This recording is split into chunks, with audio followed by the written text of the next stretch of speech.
Greetings, dear subscribers and casual listeners of my channel. As much as we love the movies, let's be honest, film adaptations often fall short of capturing the depth, atmosphere, and nuance that the books deliver. Harry Potter is a perfect example, but to be fair, the movies didn't just lose things, they added some too. There are scenes that turned out even more vivid and emotionally powerful on screen than in the books. And this video is all about those moments. Make yourself comfortable. Let's dive in. Number 1. Harry and Dumbledore's apparition. Dumbledore is the embodiment of power, wisdom, and humility. A wizard who stood against both Grindelwald and Voldemort, yet remained nearly invisible if he chose to. But how breathtaking it is when he briefly casts aside that cloak of modesty. In The Half-Blood Prince, he and Harry leave Hogwarts to find a Horcrux. In the book, it's a simple departure. But in the film, their journey begins atop the astronomy tower. When Harry asks, "Can we really just leave the school like this?" Dumbledore smiles and replies, "Being me has its privileges." A short but truly enchanting moment. Number 2. I am the chosen one. Even while battling the Dark Lord, Harry is still a teenager, full of emotions, doubts, and flashes of cocky confidence. One of the best portrayals of this comes when Hermione reminds him that Romilda Vane is likely infatuated with the idea of the chosen one, not with him. To which Harry smirks and replies, "But I am the chosen one," only to get smacked by Hermione. A small scene, but it makes Harry feel real, relatable, not just a prophecy-bound hero. Number 3. Dobby's freedom.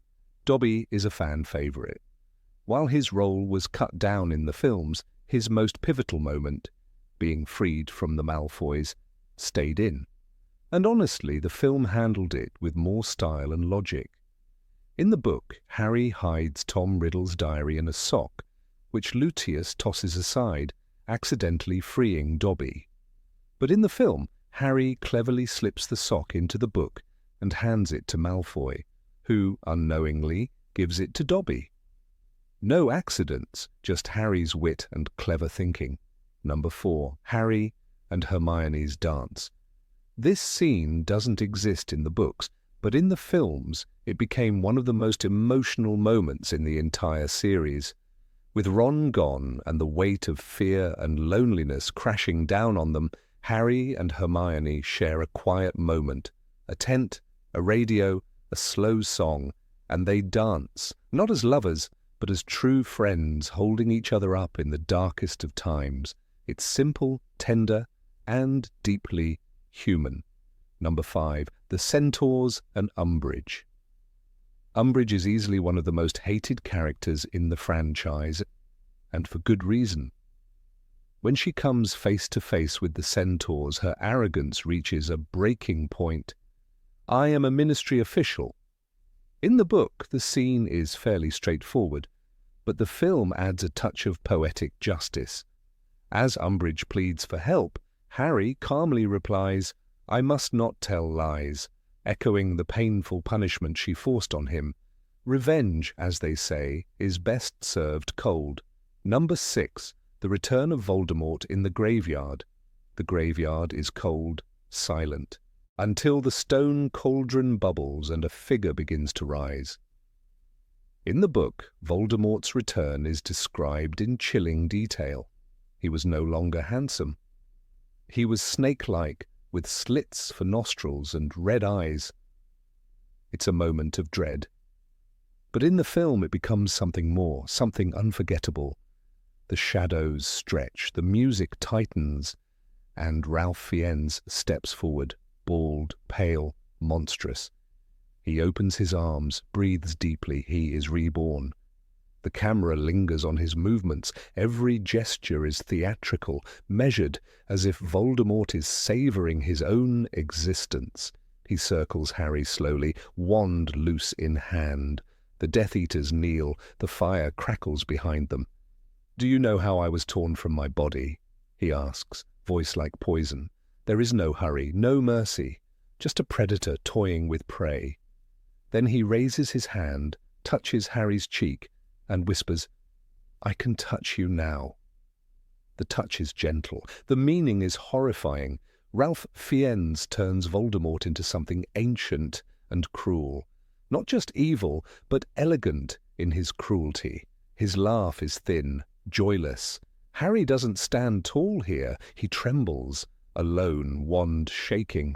The duel begins, and their spells collide in a burst of gold and green. Priori incantatem forms a tether between their wands. Spirits emerge. Cedric, Bertha, his parents.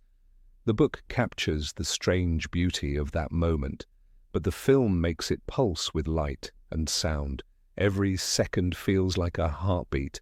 Number 7, the duel between Snape and McGonagall. The great hall falls silent. The students part like waves. At the front stands Professor McGonagall, straight-backed and furious. Snape waits across from her, cold and unreadable. In the book, their duel happens quickly, a few spells exchanged. He deflects her attacks and escapes through a window. It's over in a breath. Rowling gives us the facts. The film gives us fire. In Deathly Hallows Part 2, the tension crackles. Maggie Smith commands the screen. "I've always wanted to use that spell," she says, a glint in her eye. Her voice is calm, but her wand is already raised. Twin jets of flame burst from her hands. The air ripples. Snape blocks them, retreating step by step. His cloak billows like wings. Sparks rain down. The students gasp. No one breathes. Alan Rickman doesn't blink. His Snape deflects every blow without striking back. It's a choice, a subtle one, but powerful. He disarms the Carrows, not McGonagall. He throws their bodies aside, then lets himself be pushed back, out the window, vanishing into smoke. He's not fighting her, he's escaping. And that detail says more than a line of dialogue ever could. Number 8, Sirius's death and Harry's breakdown. Sirius falls through the veil just like that. 1 second he's fighting, alive, shouting, the next, gone. In the book, Harry waits, he stares. He had only just fallen through the archway. He would reappear from the other side. But Sirius never comes back. The moment is devastating, but it's quiet, too quiet. The grief is described in words, in thoughts, in silence. Harry screams, but we don't hear it. We read it. The film doesn't hold back. As Bellatrix vanishes into the shadows, Harry breaks. He charges after her. The prophecy is forgotten. The battle disappears. There's only rage. The camera follows him as he runs through the Department of Mysteries until he finds her. He throws a curse. Crucio! It's not enough. Bellatrix laughs. Then Voldemort appears. The real battle begins. But even that's not the most powerful part. It's what comes after, when Voldemort is gone and Dumbledore has returned, when the Ministry has seen the truth. That's when the pain really hits. Back at Hogwarts, Harry explodes. He throws books, shatters shelves, yells at Dumbledore, screams, "I don't care!"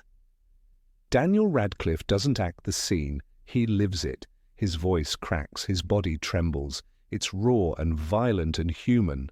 The loss of Sirius isn't just written, it's unleashed. The book gives us Harry's grief. The film forces us to watch it, to feel it. It shows a boy who thought he'd found family, only to lose it again. It shows that bravery doesn't protect you from heartbreak, that sometimes the magic can't save the ones you love. In that scene, Harry isn't the chosen one. He's a son without a father, and that's what makes it unforgettable. Number 9, Felix Felicis and Aragog's funeral. Harry takes a sip of Felix Felicis and everything changes. In the book, Rowling writes, Harry felt as though he had just swallowed a sunbeam. He becomes bold, cheerful, and oddly intuitive. But it's in the film where the magic of that potion truly comes alive. Daniel Radcliffe transforms completely. His voice is light, his steps are bouncy. He twirls, smiles, talks to plants, and announces, "I'm going down to Hagrid's."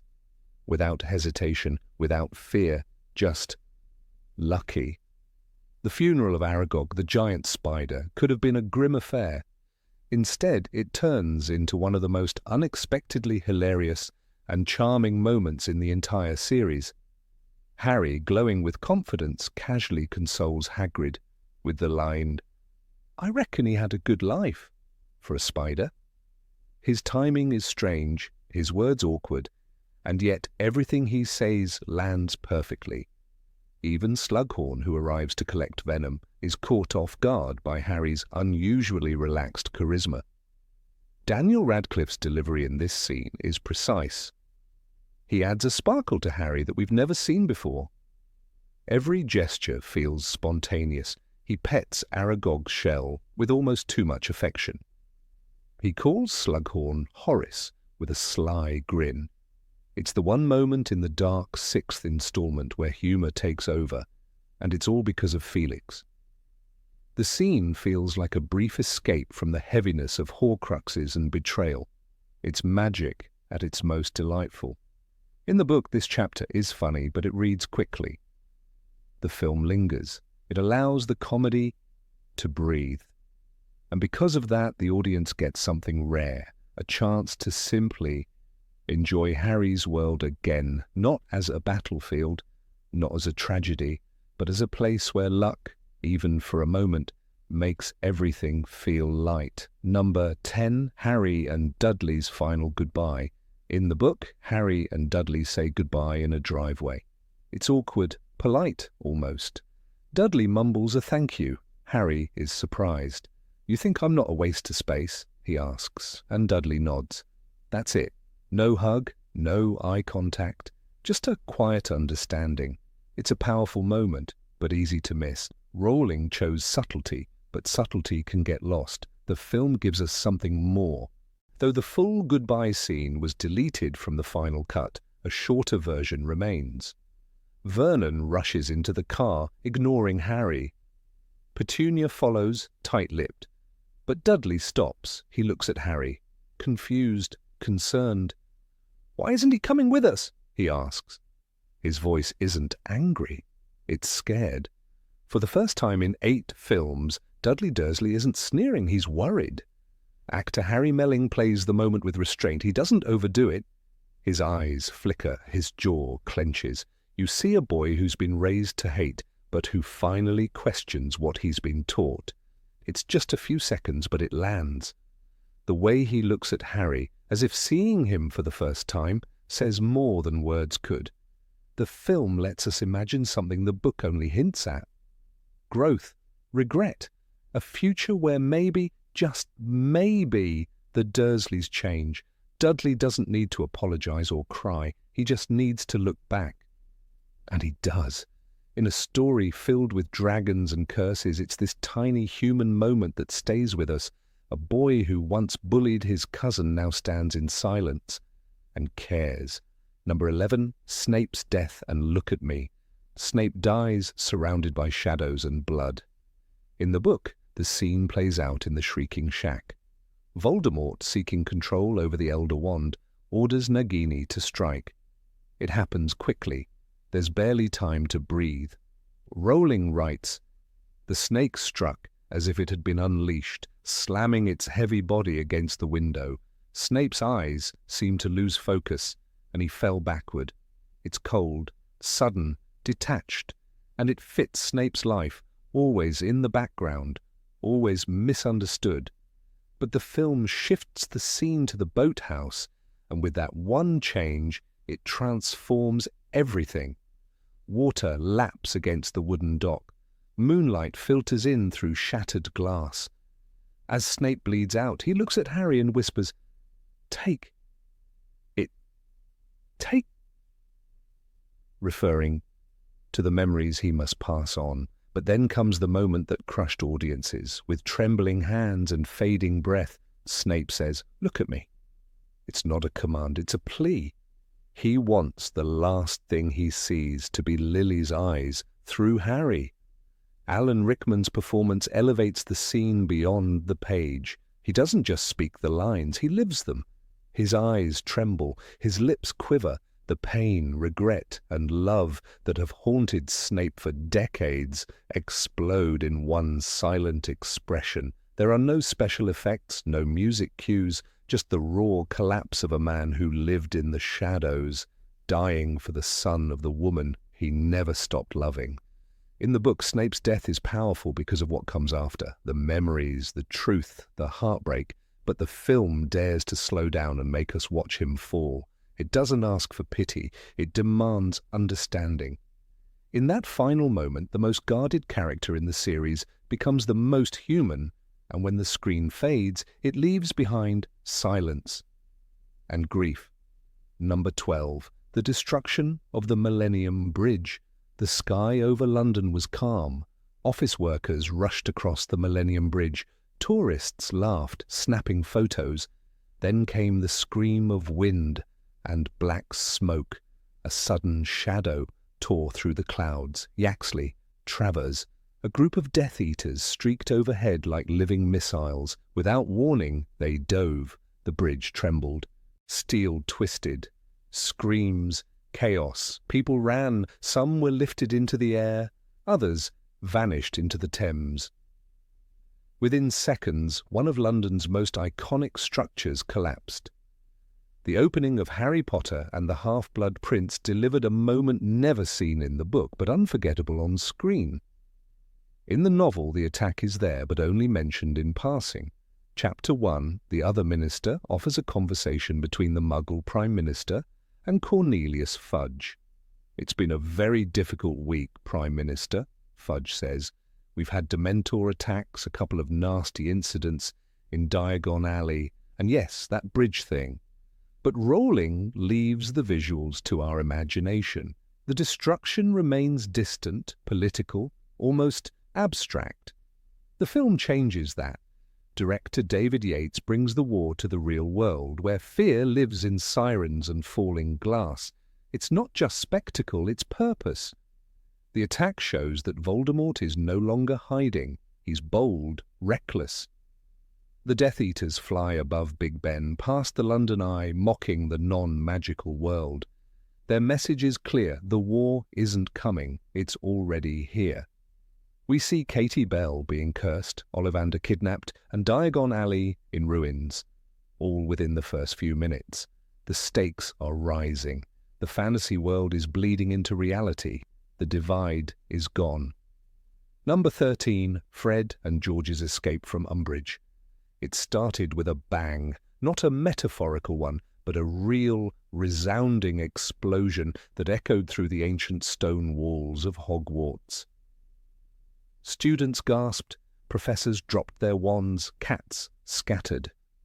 And at the centre of it all stood two identical redheads with wicked grins and sparks flying from their wands. Fred and George Weasley weren't just students anymore.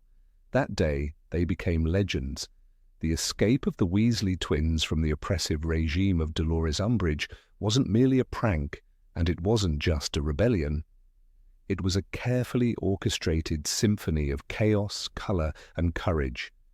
Every student who had endured the sadistic detentions, every teacher who had kept their mouth shut under threat of dismissal, every sentient being in the castle felt it. Something magical was happening.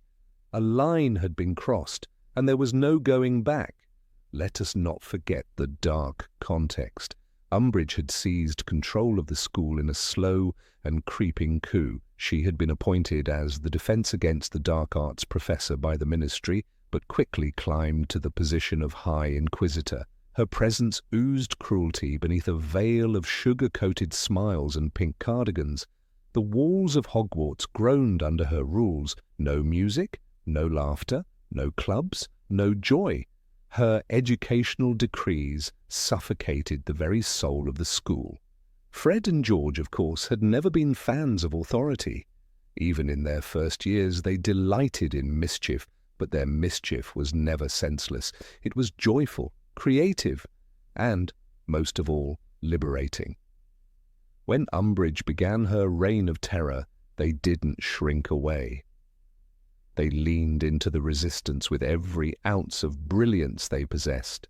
Their joke shop Weasley's wizard wheezes, had already been taking form behind the scenes. But their true masterpiece, the one that would cement them in Hogwarts lore forever, was their final act. The plan, by all accounts, was spontaneous and yet perfect in execution. On that fateful day, Umbridge had just stormed into the Great Hall, her heels clicking like gunshots against the flagstone floor. The students barely looked up from their meals. They had grown used to her interruptions, but then a peculiar sound sliced through the air, a whistle, high and shrill, like the warning call of a train. It was George who ignited the first fireworks. A massive green dragon burst forth from the enchanted ceiling, roaring with a shower of sparks. Fred followed with a cluster of whizzing Catherine wheels that circled the chandeliers and exploded in perfect synchrony. Firecrackers crackled, bangs rattled the windows. Every eye turned skyward as magical pyrotechnics painted the hall with the twins' signature style, glorious, audacious, and completely illegal. Professor McGonagall, always a bastion of discipline, sat frozen, but behind her stern glasses her eyes twinkled.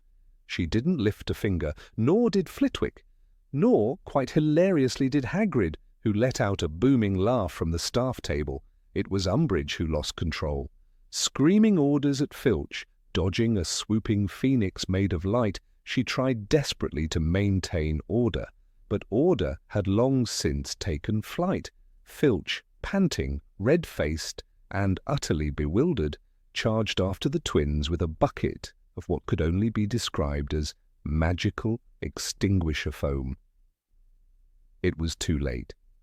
Fred and George mounted their broomsticks with the grace of two Quidditch veterans. They hovered just above the heads of the crowd, triumphant. "Accio brooms!" Fred had shouted moments earlier, calling their gear with pinpoint timing. The brooms smashed through one of Umbridge's glass-panelled decrees, showering the hall in a glittering rain of broken rules. The symbolism was impossible to miss. George took the moment to wave at the students, whose applause had turned deafening. "We don't reckon we'll be seeing you all again," he called. "So remember us fondly, won't you?" But it was Fred who delivered the final blow. With a smirk and a nod, he pointed at Umbridge and declared, "You can keep your noses out of our business, or we'll be back for more fun." And then, in unison, they shouted, "Time to make our exit," and with that they soared through the shattered window, leaving behind a trail of fireworks, smoke, and stunned silence. The moment was cinematic in the film, and rightly so. The movie adaptation captured the sheer spectacle of the escape, giving it a grandeur that few other scenes could match. The twins left behind a literal swamp in one of the hallways, which became a symbol of their defiance. It wasn't just a prank, it was a statement. "Give her hell from us, Peeves," Fred had said, passing the torch to Hogwarts' most notorious poltergeist. And Peeves, for once, saluted them with respect. It was the first and only time he had ever saluted a student. That alone was a miracle of mythic proportions. In the book Harry Potter and the Order of the Phoenix, the scene is described with wit and style. J.K. Rowling writes, "Fred and George turned their backs on Umbridge and walked away. As they reached the door, they turned around and said together, 'Give her hell from us, Peeves.'" The twins' final line in the book wasn't just cheeky, it was a call to arms. For students who had suffered under Umbridge's regime, the escape was a breath of air after months of suffocation. It wasn't just about fireworks, it was about reclaiming identity, about saying, "This is our school. You may have the title, but we have the spirit." Their departure was not an ending, but a beginning. In the aftermath, students found courage. Dumbledore's army took on new life. Even the faculty, once bound by fear, found small ways to resist. The swamp Fred and George left behind remained for months. No one dared remove it, not even the caretakers. When Umbridge ordered it cleared, Flitwick pretended to try, then whispered he couldn't remember the counterspell. It was his way of keeping the legend alive. Number 14, the first broomstick lesson. The air trembled with anticipation. A crowd of 11-year-olds robed in fresh black uniforms gathered on the Hogwarts grounds under a pale autumn sky. Their brooms lay in neat lines before them, waiting. This was the first flying lesson, and though it occupies only a handful of pages in Harry Potter and the Philosopher's Stone, it marks a pivotal moment in Harry's story, a moment that the film adaptation seized and transformed into one of its most thrilling early scenes. In the book, the tone is modest, even restrained. J.K. Rowling paints the lesson with efficient strokes. Madam Hooch, with her sharp eyes and short silver hair, commands the students with brisk authority. "Stick out your right hand over your broom," she instructs. "Up!" Harry yells, and to his surprise, his broom jumps into his hand at once. A small victory. Most students struggle. Neville's broom rolls away. Hermione's doesn't move at all. But the magic of the moment is subtle, understated. Rowling focuses more on Neville's misfortune than on the joy of flying. Neville loses control. His broom lifts off without him intending it, and he crashes, breaking his wrist. Madam Hooch rushes him to the infirmary. There is no guided flight, no group soaring across the fields, just the hint of what flying could be. The film, however, elevates this scene into a visual symphony of discovery. As the students line up, the camera swoops with promise, circling the grounds, capturing the nervous excitement on their faces. When Harry mounts his broom and takes off, not by permission, but by instinct, the moment becomes electric. He's not just defying gravity, he's discovering a hidden talent, a part of himself he never knew existed. "Mr. Longbottom," shouts Madam Hooch, but her voice fades as Harry takes off to retrieve Neville's remembrall from Draco Malfoy. The camera follows him, twisting and soaring, and suddenly Hogwarts becomes not just a castle of wonders, but a place where children can fly. John Williams's soaring score breathes life into the sky. The music swells with each dive and turn, matching Harry's exhilaration as he darts after Malfoy. It's a ballet of broomsticks backed by violins and horns, and it captures the childlike joy of movement, the miracle of escape. In this moment, Harry is more than the boy who lived. He is a boy who flies, a boy who belongs. This contrast between book and film reveals a larger truth about adaptations. What is implied in prose can be made visceral on screen. Rowling writes, Harry knew somehow what to do. He leaned forward and the broom jumped at his command. In the book, it's instinctual but fleeting. On screen, it becomes defining. The visual language, the physicality of the broom beneath him, the expression on Daniel Radcliffe's face, all of it cements this moment as the first time Harry feels powerful in his own right. It's also the first time he stands up to Draco Malfoy. When Malfoy taunts Neville and snatches the remembrall, he is asserting dominance. Harry's pursuit is not merely about retrieval, it's a declaration. "Give it here, Malfoy," Harry demands, and then, with unthinking courage, he chases him. Their mid-air standoff is filmed with tension and elegance, the broomsticks slicing the sky like dueling swords. It's not a fight with wands, but it is a battle nonetheless, one that Harry wins by sheer skill and daring. The camera work mirrors this transformation. Before Harry flies, the shots are mostly static, framed at ground level. The world is predictable, anchored. Once he takes off, the perspective shifts. The camera lifts, spins, dives. We see what Harry sees, the glittering turrets of Hogwarts, the vast expanse of green, the sky without limits. It's not just a visual trick, it's a symbolic shift. Harry has moved beyond the Dursleys, beyond the cupboard under the stairs. He's ascending into the magical world in the most literal sense. There is a subtle but powerful visual metaphor here.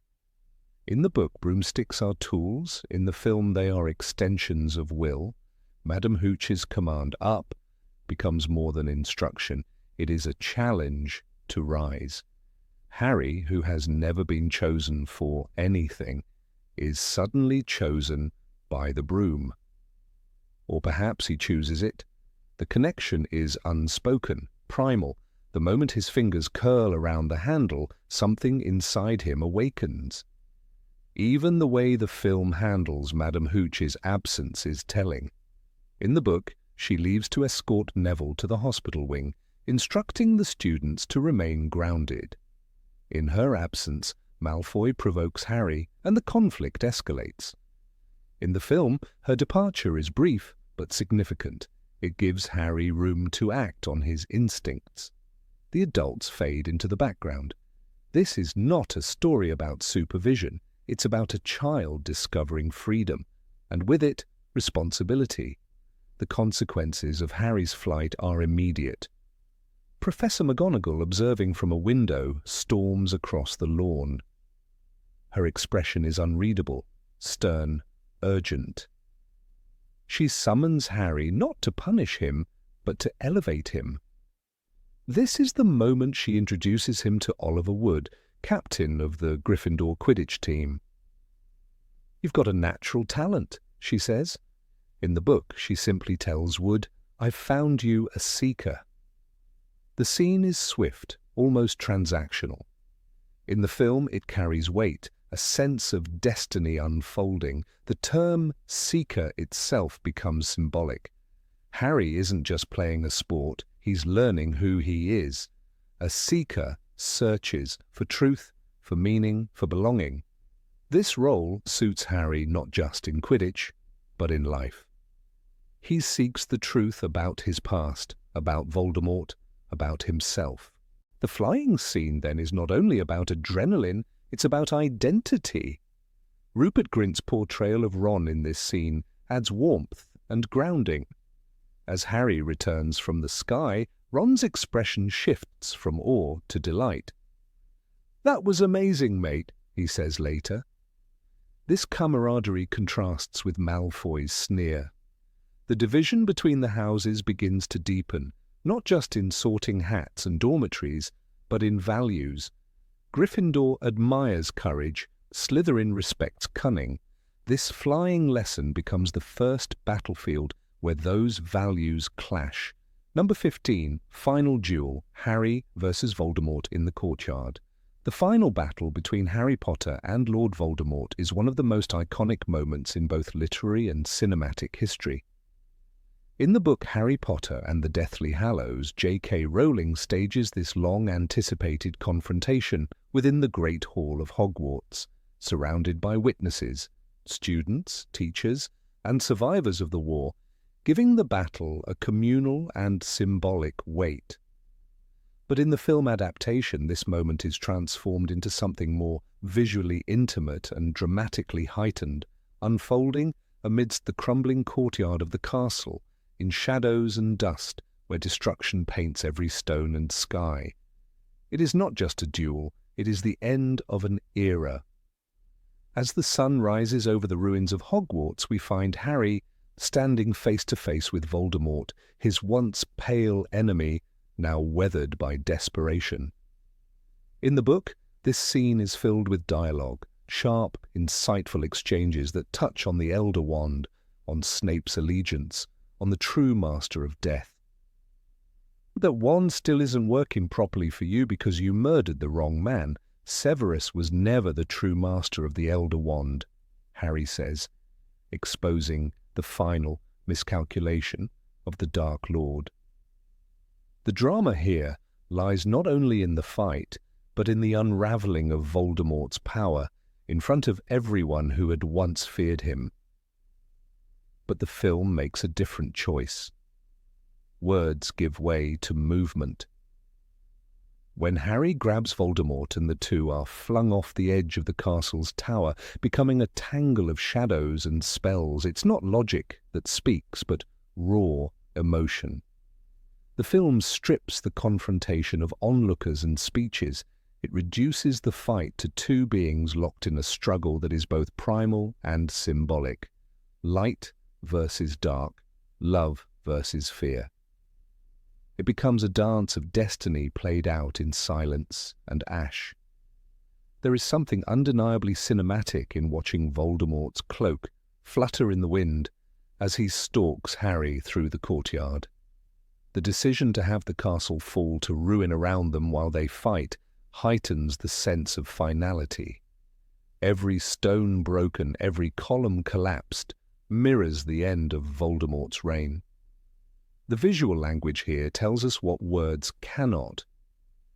As the camera sweeps around the courtyard, focusing on the tension in Harry's jaw, the fury in Voldemort's eyes, it's clear. This is not just a battle for survival. This is the closing act of a tragedy, a redemption, and a prophecy fulfilled. Perhaps one of the most powerful additions in the film is the way Voldemort disintegrates when he is finally defeated.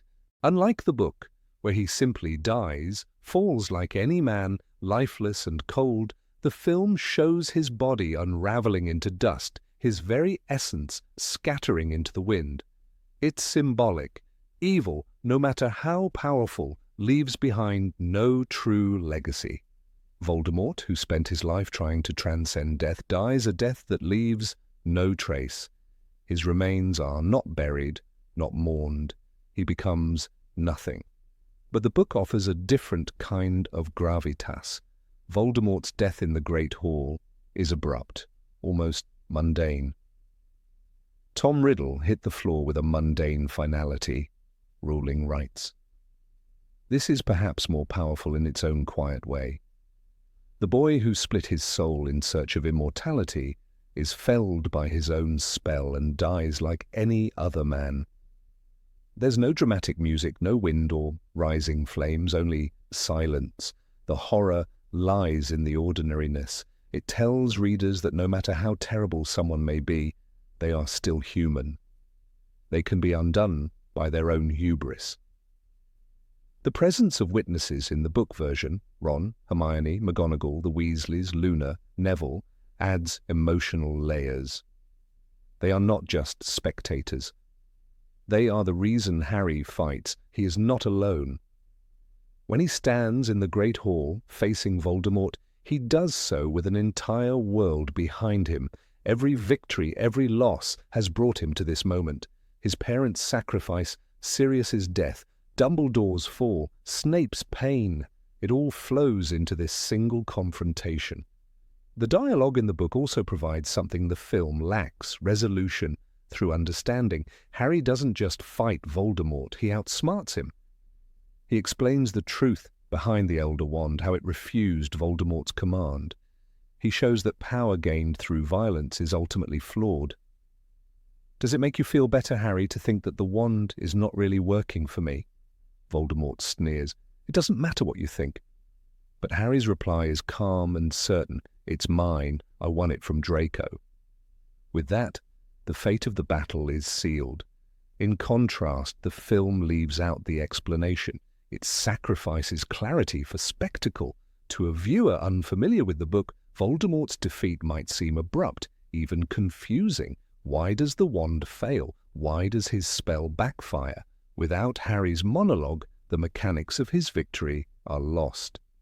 The emotional weight is still there, but the intellectual satisfaction of the twist is gone. In the book, readers feel a sense of triumph, not just because Harry wins, but because Voldemort loses by his own choices. Still, the film offers something the book doesn't, a sense of intimacy. When Harry and Voldemort tumble together, locked in combat, we see not just two rivals, but two orphans, shaped by pain and fate. In one frame, their faces blur into each other. It's as if destiny itself can't tell them apart anymore. The scene whispers, what if things had gone differently?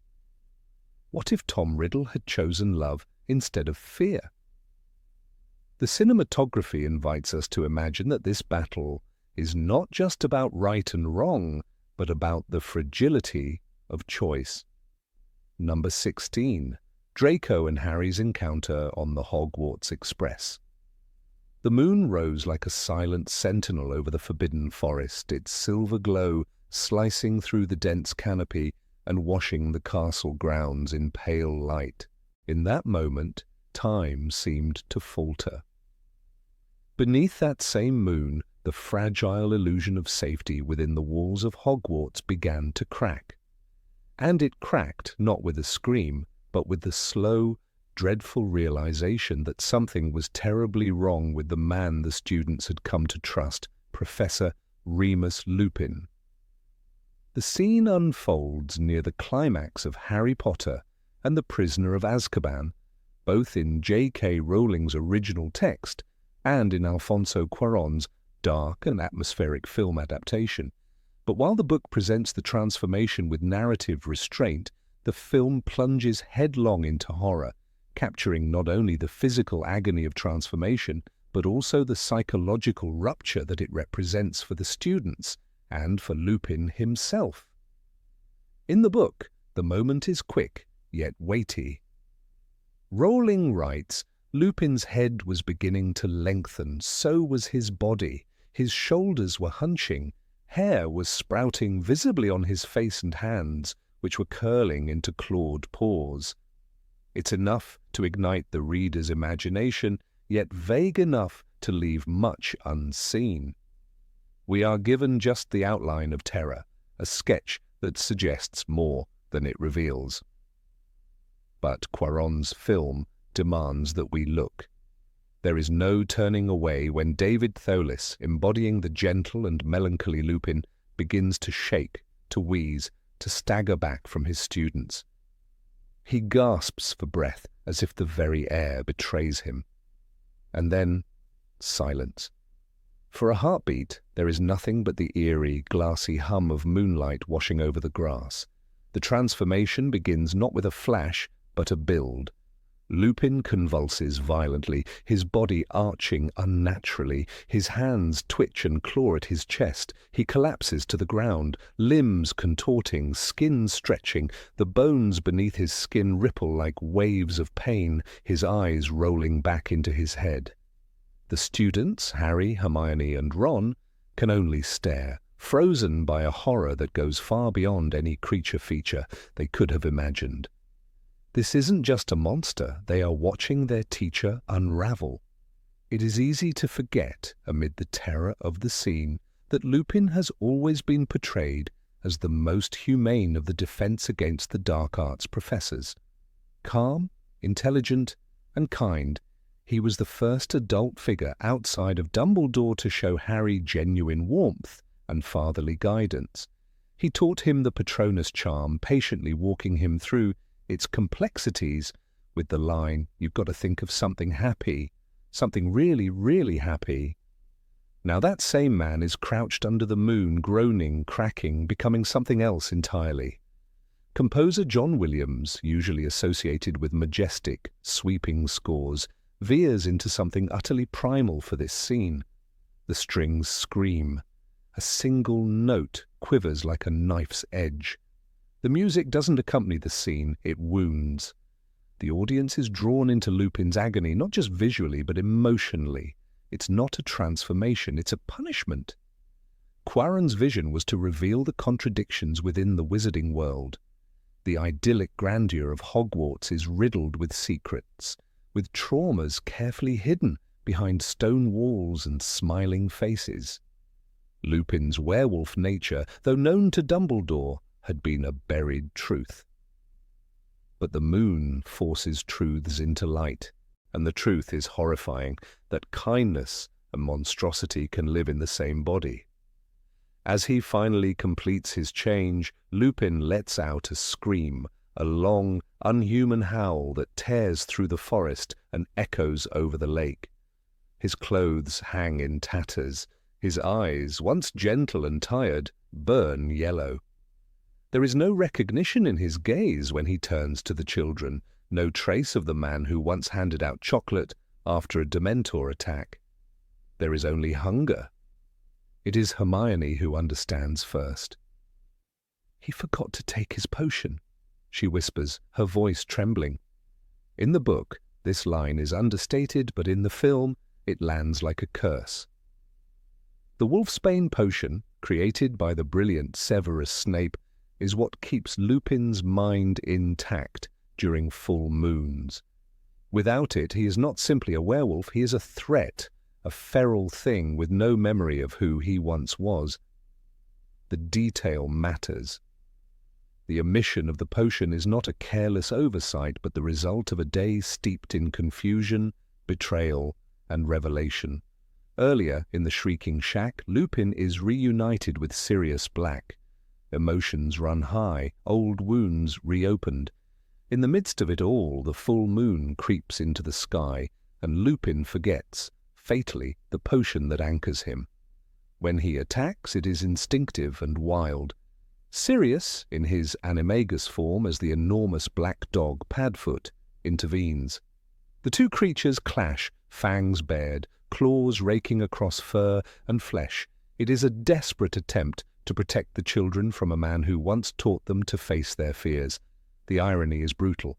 Harry, watching the chaos, is overwhelmed not just by fear, but by the collapse of a figure he admired. The man who once said, "The world isn't split into good people and Death Eaters," has now become something neither. He is not evil, but he is dangerous.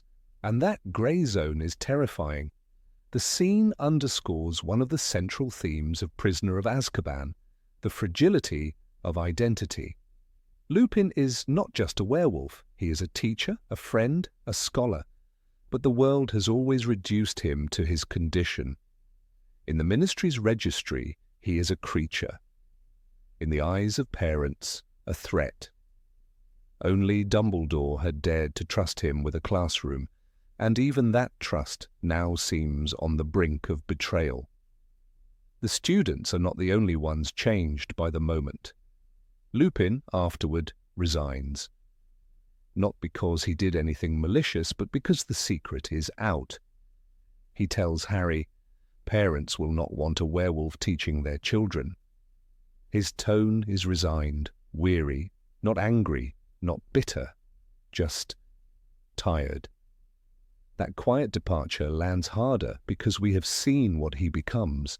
The film refuses to spare us that knowledge. There is no mercy in that transformation scene, no veil to soften the blow. And so Lupin's resignation is not just a plot point, it is a tragedy. A reminder of how quickly society turns its back even on those who have done everything right. In a lesser story, the transformation might serve simply as a scare, but Rowling and Cuarón both use it to deepen our understanding of prejudice and fear.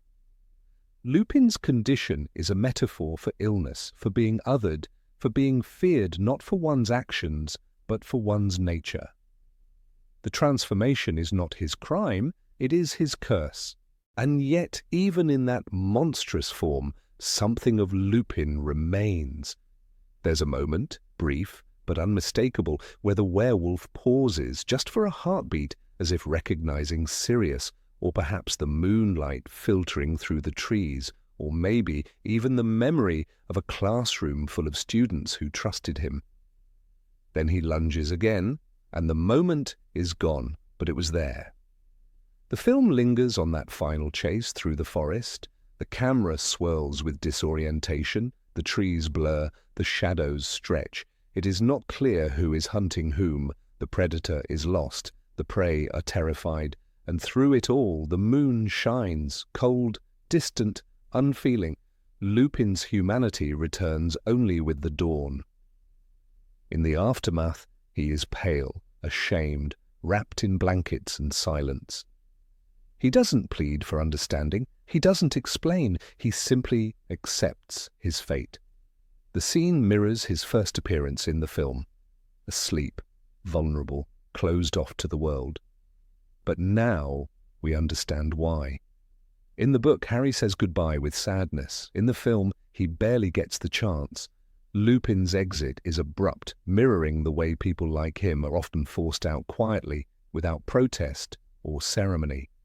The lesson is harsh, trust is fragile, fear is powerful, and even the best people can be consumed by forces beyond their control.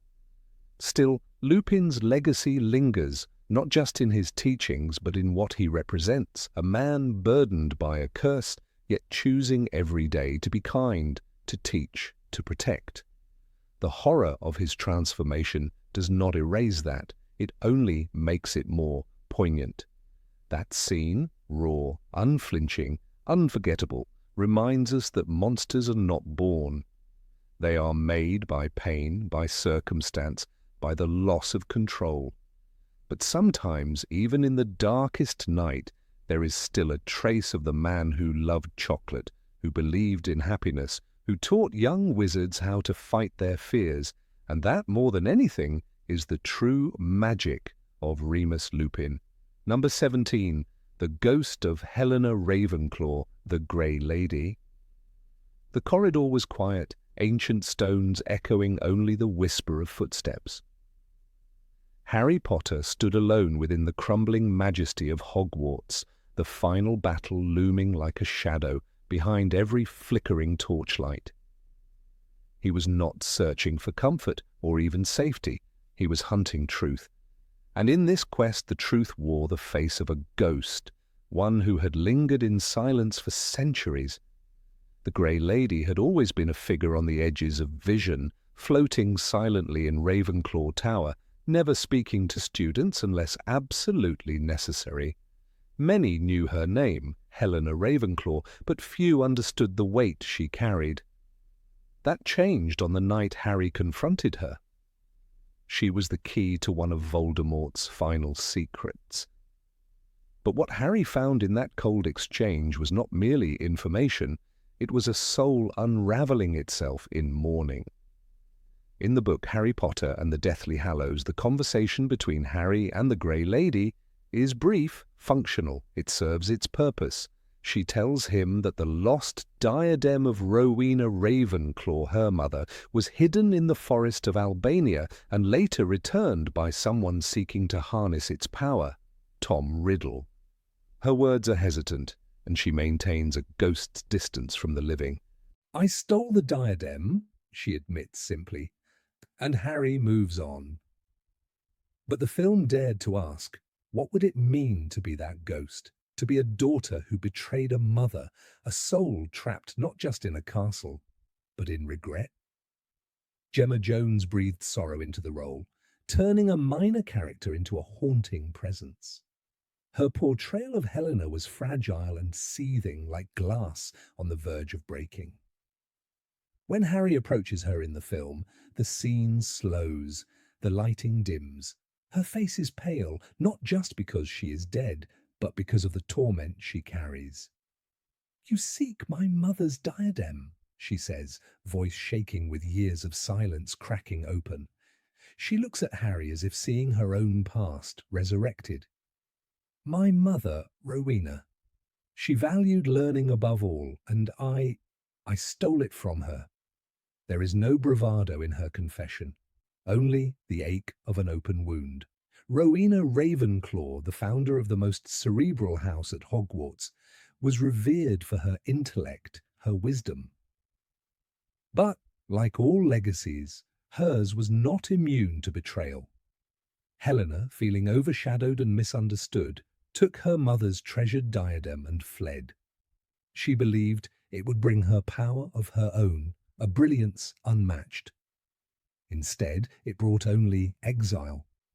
The diadem, a circlet meant to enhance wisdom, became a symbol of broken trust. Helena wandered, hiding not just the object but herself. It was in the dark woods of Albania that she met a young man, charming and hungry, asking questions no stranger should dare. He was persuasive, she says in the film, her eyes haunted. He seemed to understand, to sympathize, but he lied. That young man was Tom Riddle, already cultivating the darkness that would become Lord Voldemort. When Voldemort asked where she had hidden the diadem, she answered, out of what? Desperation for connection? Hope for redemption? Or did he take the answer from her with the cruel elegance of a legilimens? The film suggests ambiguity, her voice trembles, and the camera lingers on her face as if even she isn't certain why she told him. The tragedy is that in trying to escape her mother's shadow, she helped curse the world her mother had tried to enlighten. Helena's story is Shakespearean in its depth. A daughter's rebellion, a mother's sorrow, a thief who returns not in triumph, but in chains of remorse. The film uses this mythic structure to great effect. As Harry listens to her confession, the viewer is not merely receiving information about a lost object, they are bearing witness to a reckoning. "You're the daughter of Rowena Ravenclaw," Harry says, not as an accusation, but with the gentle realization of someone seeing the person beyond the legend. She flinches, her expression pained. "Yes, I am." It is a moment of humanity delivered by someone no longer alive. Harry does not confront her with anger, though time is against him. He listens. In that act of listening, he grants her the one thing she has never been offered: grace. In that dim corridor, Helena speaks of her own death. In the book, it is mentioned briefly. She was killed by the Bloody Baron, a man who loved her and followed her into exile. When she refused to return, he murdered her in rage and then took his own life. Their mutual damnation became their eternity. "He loved me," she says in the book, her tone hollow. "He never understood that I could not return." But the film transforms this into poetry. Her voice drops, and the flickering torchlight reflects off her hollow eyes. "He was sent to bring me back, but I had gone too far. He couldn't forgive me." That simple sentence carries the weight of 1,000 unsaid regrets. She has spent centuries drifting, not just in halls of stone, but in memories that never fade. The artistic choice to dramatize this conversation, to stretch it, breathe into it, and let it unfold, elevates the narrative. It is no longer a clue dropped in a hurry. It becomes an act of penance.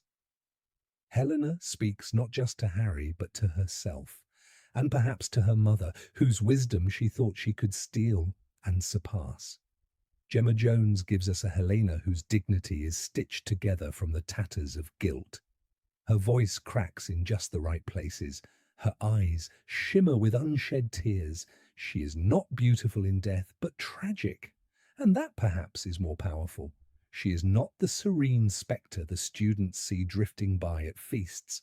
She is the daughter who failed, the thief who regretted, the ghost who never forgot.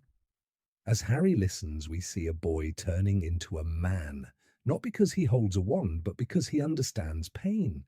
He does not judge her. He urges her, "Please, if you know where it is, tell me." The desperation in his voice is not only for the diadem, but for the end of the war. Helena hesitates, then gives the answer he needs. "In the room of requirement," she finally says, voice a whisper, "where everything is hidden." There is an intimacy to this scene that stands out among the chaos of the final act. Amid spells and screams, curses and collapse, there is a quiet conversation about betrayal, redemption, and the haunting nature of memory. It is not about heroism, it is about humanity. In the film, the lighting darkens around them as if the castle itself is listening. The camera doesn't rush, it allows us to see the flicker of emotion crossing Helena's face.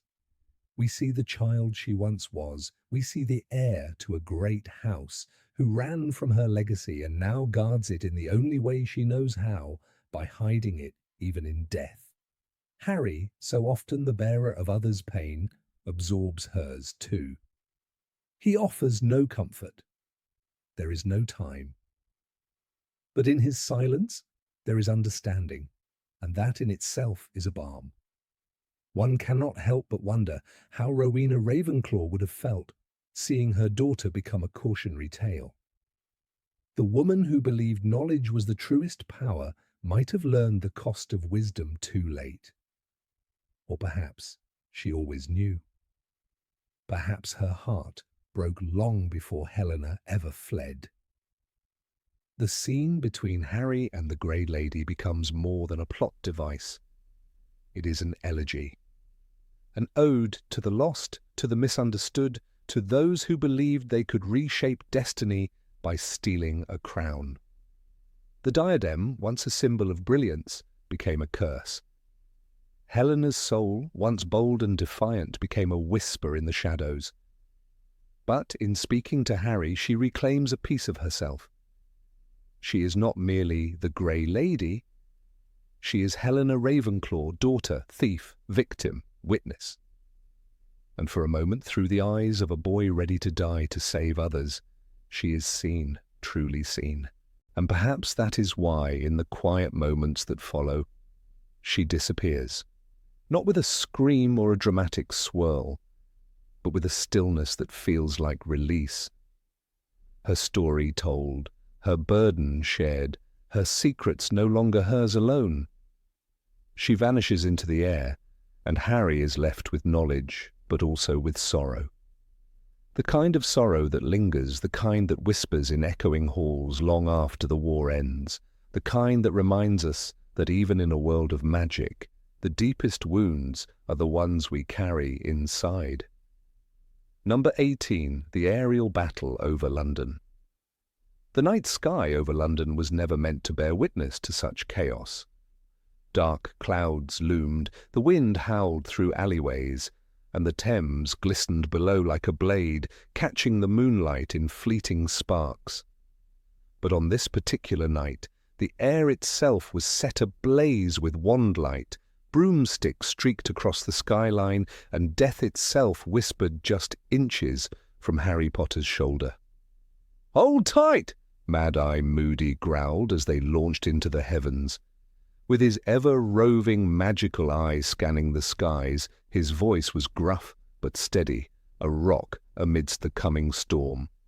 The plan was simple in design, yet dangerous in execution. 6 decoys, 6 protectors, 1 real Harry Potter. In the books, this operation is swift, described in a few lines. They'll take off, go in different directions, and we'll rendezvous at the Burrow. But in the film, the scene becomes a visual opera of tension, sacrifice, and tragedy. As Harry mounted Hagrid's enchanted motorbike, the cold metal beneath him seemed to echo the cold pit in his stomach. Hagrid revved the engine, and with a sudden burst, they were airborne. The sensation was as terrifying as it was exhilarating. Below them, the orange glow of the city twinkled in ignorance of the war erupting above its sleeping rooftops. Then came the first curse, a jet of green light, unforgiving and final.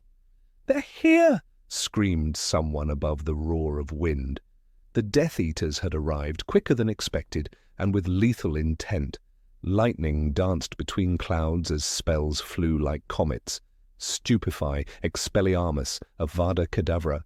The air turned into a minefield of magical death. The filmmakers captured this chaos with breathtaking clarity. As Harry darted through the tower bridge's steel ribs, with Hagrid struggling to keep control of the motorbike, the tension twisted in the audience's chests.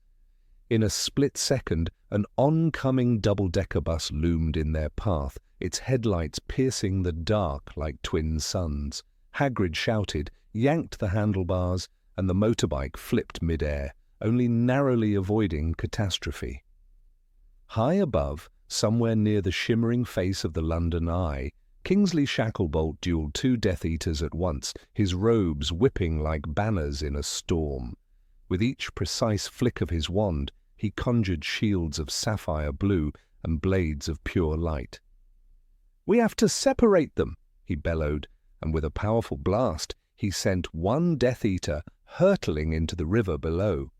Meanwhile, George Weasley, posing as a Harry decoy, zigzagged above the shard, dodging streaks of red and green light. Fred was close by, barely keeping pace. "Oi, next time, can I be the one who gets to wear glasses?"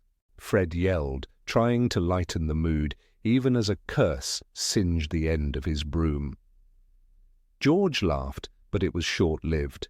Seconds later, a spell struck him squarely, and though he didn't fall, blood sprayed across his face. His ear was gone, the sky was ablaze, and the battle roared like a hurricane made of wand light. Below, the city slept. Office buildings stood in silent darkness. Cars drifted through empty streets. A plane, oblivious to the chaos, blinked in the distance. The divide between Muggle and magic had never felt so stark, but for Harry it was Hedwig's death that turned the tide. In the book, her end is quick. The owl screeched and fell from the cage, but the film gives her the hero's death she deserved. A Death Eater streaked toward the bike, wand raised, ready to strike. And then Hedwig soared. She intercepted the curse meant for Harry, her wings glowing in the wand light, a silent guardian to the very end. Her body spiraled downward like a fallen angel, her cry swallowed by the wind. Harry shouted in grief, rage flooding his veins. His wand acted almost on its own. "Expelliarmus!" he roared, blasting the attacker backward into the abyss. It was that spell, the spell that only the real Harry would use, that revealed him to Voldemort. And so the chase began anew, fiercer than ever.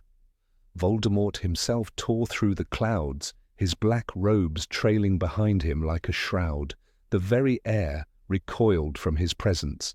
"Kill him!" he shrieked, his voice shrill and inhuman. His wand glowed with a venomous green, and with terrifying speed he closed in.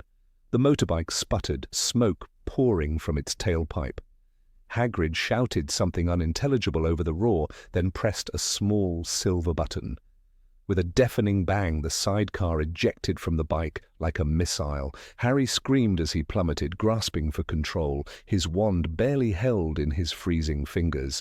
Just as it seemed he would crash, Hagrid dove beneath him and caught him in a spectacular arc, the motorbike howling in protest. They zoomed past the Gherkin building, narrowly dodging another Death Eater's curse that shattered a bank of windows in a glittering rain of glass. Down below, in the London Underground, trains rattled unaware, commuters yawned, newspapers rustled. The city carried on, blind to the war above its head. One by one the pairs were separated. Tonks and Lupin disappeared into the clouds. Bill and Fleur spun toward the east. Ron, flying awkwardly on a thestral, vanished over the city limits. The battle fragmented, scattered across miles of English sky. But not everyone made it. Mad-Eye Moody was hit. Struck down in a flash of green that lit the clouds like a thunderclap. He fell without a word, his body vanishing into the void. It happened so fast, no one saw where he landed. "Moody's gone," said Bill later, in a voice filled with disbelief. "We saw him fall. We couldn't do anything." And so the cost of the mission mounted. The film made this moment visceral, raw. Not just a line in a report, but a shockwave that rippled through the Order. Moody, the indestructible, paranoid, unstoppable Moody, was gone. When Harry and Hagrid finally reached the safety of the burrow, the motorbike landed in a crumpled heap. Harry tumbled off, bruised and bloody, his ears ringing. The sky had returned to silence, but the war raged in his chest. In the book, Harry asks, "Is Hedwig dead?" And the confirmation lands like a stone. In the film, we don't need the words. The image of her falling is burned into our memory. And so is the fury in Harry's face as he grips his wand tighter, realizing how far Voldemort is willing to go. What made this sequence so powerful was not just the special effects, though they were staggering. It was how each element was grounded in emotion. The flight wasn't just a chase, it was a farewell to innocence, to safety, to childhood. As they flew over London, the real journey began, not to a new safe house, but to a world where no one was safe anymore. Hermione would later say, "They're everywhere now, Harry." And indeed they were. The sky belonged to no one. The Death Eaters had proven they could strike anywhere, even in the air, even in the heart of the Muggle world. Now, this scene reminded us that war is not noble or distant. It's immediate. It's dirty. It takes lives without warning. The film's decision to linger on the battle, to stretch what was brief on the page into a spectacle of loss and bravery, was a gift. It honored the sacrifice of those like Moody, like Hedwig, like George, who gave something they couldn't get back. And in that night, sky over London, with wand light flashing like lightning and broomsticks cutting through fog, the tone of the series changed forever. The darkness wasn't coming, it was already here. Number 19, The Mirror of Erist Seen. Under the flickering glow of a lone torch buried deep within the castle's abandoned chambers, a 12-year-old boy discovered a mirror that did not merely reflect, but revealed. The Mirror of Erist, as it was named in the wizarding world, appeared quietly in Harry Potter and the Philosopher's Stone, tucked away behind dust and shadow. But on the screen, in Chris Columbus's 2001 film adaptation, it became a scene of such staggering intimacy that even the most hardened hearts softened. It was in this moment, bathed in the eerie silence of forgotten corridors and the sweeping strings of John Williams's music, that Harry Potter, an orphan, a boy who never knew love, met the gaze of his parents for the first time. In the book, the encounter is poignant but restrained. Rowling writes Harry had never seen his father before. He was tall, thin, and looked just like Harry. Harry was looking at his family for the first time in his life. This moment is quietly devastating, but the prose remains controlled, almost clinical. The emotion is in the implication. Yet the film lifts this moment into pure cinema. Daniel Radcliffe's face, young, hopeful, trembling with a mixture of wonder and sorrow, becomes the canvas upon which the loss of a family is painted. The room itself, as shown in the film, is bathed in soft, ethereal light. Shadows dance gently across the walls, the mirror standing solemn and enormous, ancient in its silver frame. There's a dreamlike quality to the atmosphere, as if the very air is saturated with magic.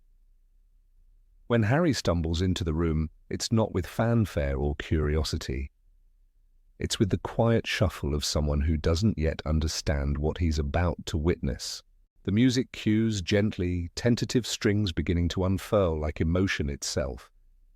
Then the mirror shows them, Lily and James Potter. No fanfare, no dialogue, just presence. Lily stands to the left, tall and graceful, her hair a deep auburn cascade. Her eyes, Harry's eyes, are filled with gentle pride. James, tousle-haired and confident, lifts a hand in a small, proud wave. They don't speak, but their silence is thunderous. Harry steps forward, breath trembling, and the camera lingers, not on the parents, but on Harry. On his eyes, wide and glistening. On the slight parting of his lips as they quiver, forming a smile he's never given to anyone before. What makes this scene unforgettable is how human it is. We're not watching a boy marvel at a magical object. We're watching a child meet the ghost of a love he never had. His mother's smile, his father's stance, these are the things children grow up taking for granted.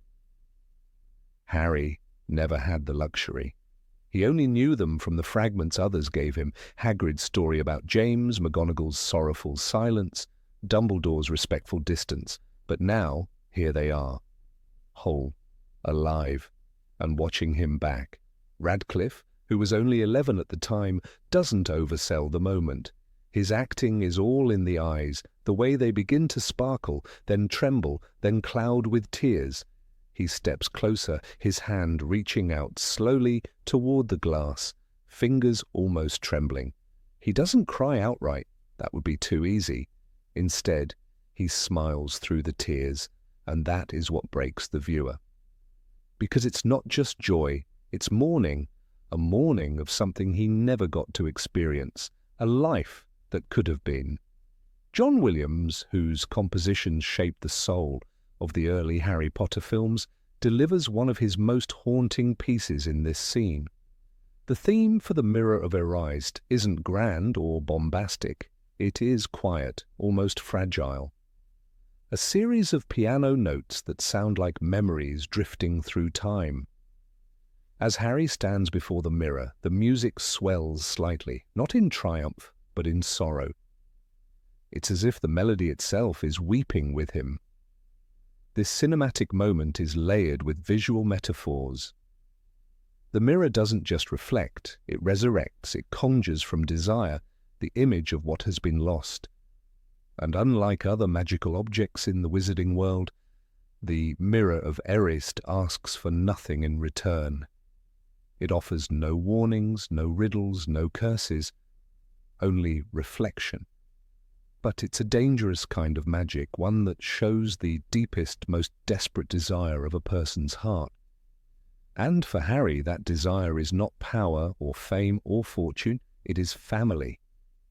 In the book, Dumbledore's words come later, but their weight retroactively deepens the meaning of the scene. The happiest man on earth would look into the mirror and see only himself, exactly as he is. Harry, of course, does not see himself. He sees what is missing from himself. The absence of love, of kinship, of belonging. The mirror is not generous, it is cruel in its compassion. When Harry sits cross-legged in front of it, returning night after night, we see something tragic begin to unfold. He is not merely curious, he is addicted to a fantasy. The book describes it with subtle concern. He was going to have to try and stop himself from visiting the mirror. It was too easy to get addicted to the happiest dream and forget to live. In the film, this descent is visual. The circles under his eyes, the way he rushes through his day just to return to the mirror at night. The mirror becomes both sanctuary and prison. The scene reaches its emotional apex when Dumbledore finally appears behind Harry. Unlike the book, where this moment is calm and almost philosophical, the film injects it with a quiet urgency. Dumbledore doesn't just explain the mirror, he warns. Michael Gambon would later play the headmaster with stormy passion, but in this first installment it's Richard Harris who brings a solemn, ancient gravity to the role. His voice is soft, each word deliberate. He says, "It does not do to dwell on dreams and forget to live. Remember that." And in that line, the entire weight of Harry's story is condensed, because Harry, more than anyone, has reason to dwell. And yet he must live. He must move forward without the warmth of a mother's hug, without the pride in his father's voice. He must carry ghosts in his heart and still find a way to smile. What the film does, masterfully, is capture the space between longing and release. Harry doesn't want to leave the mirror. He lingers, looking back one last time. His eyes beg for one more glance, one more second of imagined family. But he turns away, slowly, painfully. And that choice, however small, marks the beginning of his journey into becoming the Harry we later come to know, brave, selfless, and unbreakably human. It's also worth noting how different this scene is from other moments of magic in the film. The flying lessons, the wand selection, even the Quidditch match, all are filled with joy, spectacle, and whimsy. But the Mirror of Erised is none of that. It is quiet, sorrowful, intimate. And perhaps that's why it lingers in memory, because it's not just a scene about magic, it's about grief. And grief, as Rowling has always understood, is its own kind of magic. A binding spell, a scar that glows invisibly long after the wound has closed. There's a particular moment, small, easily missed, when Harry raises a hand to the glass, pressing his palm against the mirror. On the other side, his mother does the same. Their hands never meet, There's a gap, a shimmer, a line of light, but the gesture is universal, the reaching, the aching. It's the kind of touch we all long for when we think of those we've lost. That fleeting illusion of connection, that lie that maybe, if we wish hard enough, the mirror might let us through. The cinematography here is especially brilliant. The camera moves slowly, reverently, almost as if afraid to break the spell. It doesn't rush, it lets the moment breathe. And in doing so, it gives the audience time to feel, to truly feel, the loss and the beauty of what they're witnessing. It is storytelling at its finest, simple, emotional, unforgettable. In the larger narrative of Harry Potter, this scene serves as a foundation. We come to understand the boy not as a legend, not as the boy who lived, but as a child, a lonely, broken child who just wants to be held, who just wants to know what it feels like to be someone's son. It's a perspective we carry with us through the series.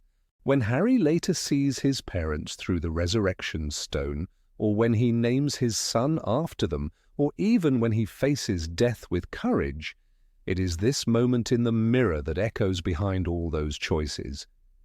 The mirror of Erised is never seen again after the first film, and perhaps that's intentional. It belongs to that stage of childhood when loss is fresh and dreams feel real.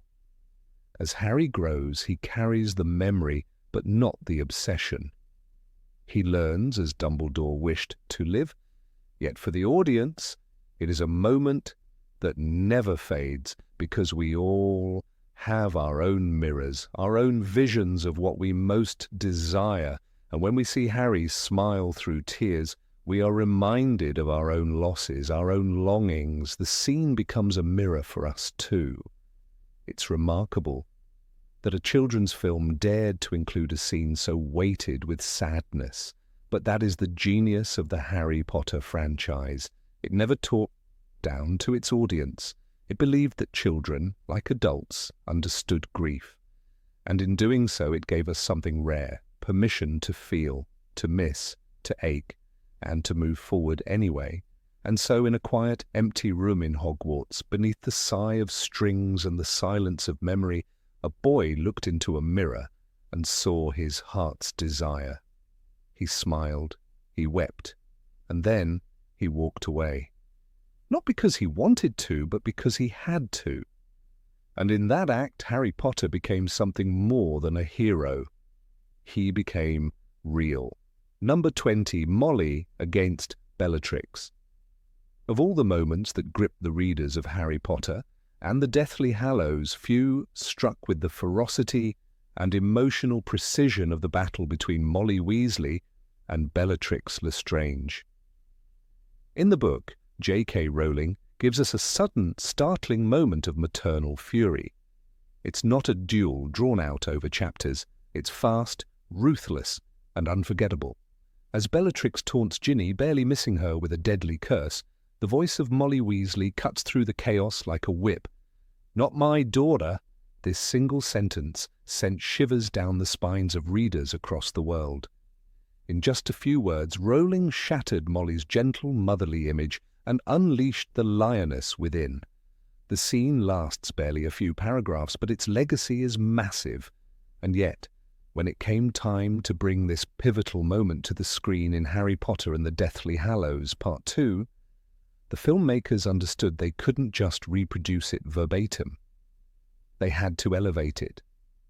They had to honor its emotional weight. And so, under the direction of David Yates, what was a short and powerful burst in the book became a cinematic explosion, seared into the memory of millions. Helena Bonham Carter's Bellatrix is more than a villain. She is chaos, madness, and cruelty personified, and in this final scene, she burns with both fury and arrogance. But even her madness cannot save her from the fury of a mother. The setting for the duel is the ruins of Hogwarts during the battle, the ground shaking from magical detonations, the air thick with screams, spells, and smoke. There's no calm, no breathing room, just the cacophony of war.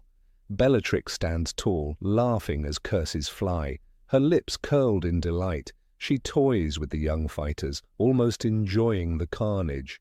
When she turns her wand on Ginny Weasley, her spell nearly finds its mark. But then that scream, "Not my daughter, you bitch!" Molly Weasley, red-haired and furious, steps between her daughter and death itself. In the book, Rowling writes, Molly's curse soared beneath Bellatrix's outstretched arm and hit her squarely in the chest, directly over her heart.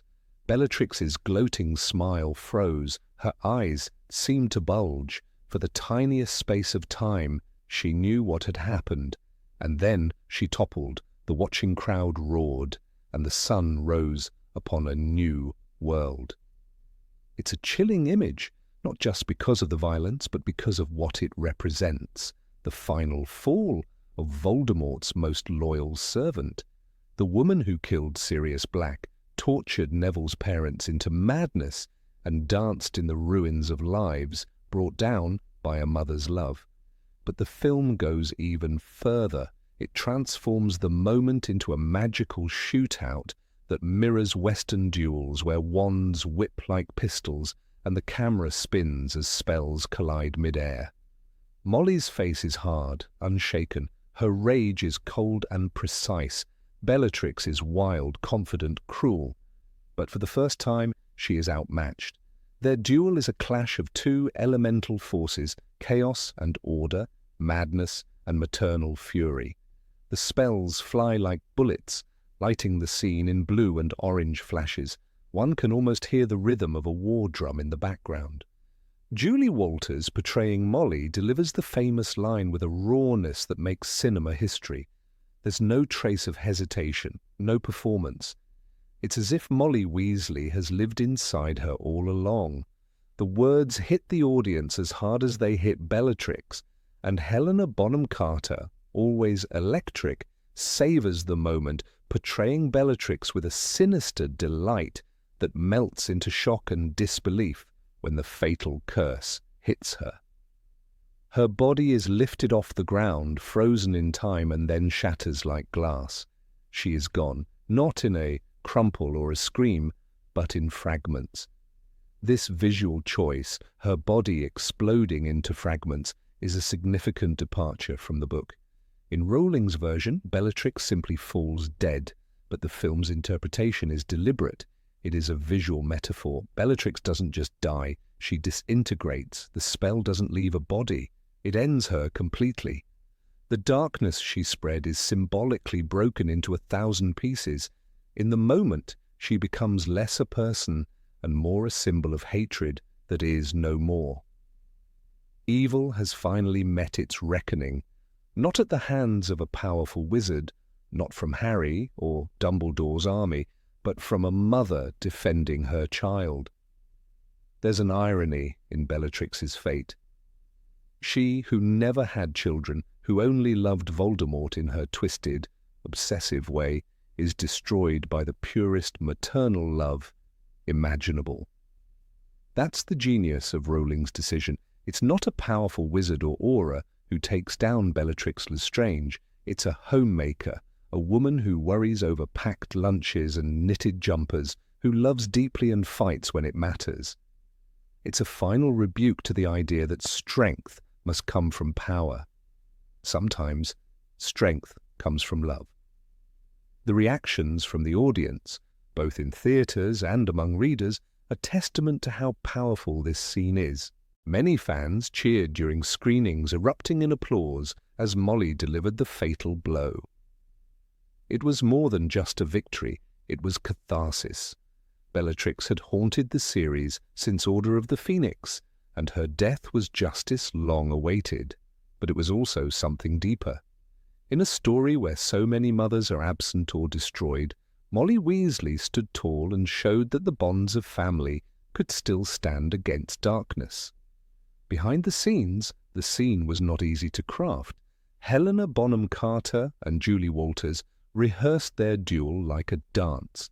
The choreography had to be fast, precise, and believable. They trained together to create the physical tension. Every flick of the wand, every step, every blast had to tell the story of two powerful women in mortal combat. Bonham Carter reportedly encouraged Walters to go all out, to truly unleash Molly's wrath. What resulted was a rare cinematic moment where acting, storytelling, and emotion collide with perfection. And then there's the emotional aftermath. Ginny watches, stunned. The other Weasleys hold their breath.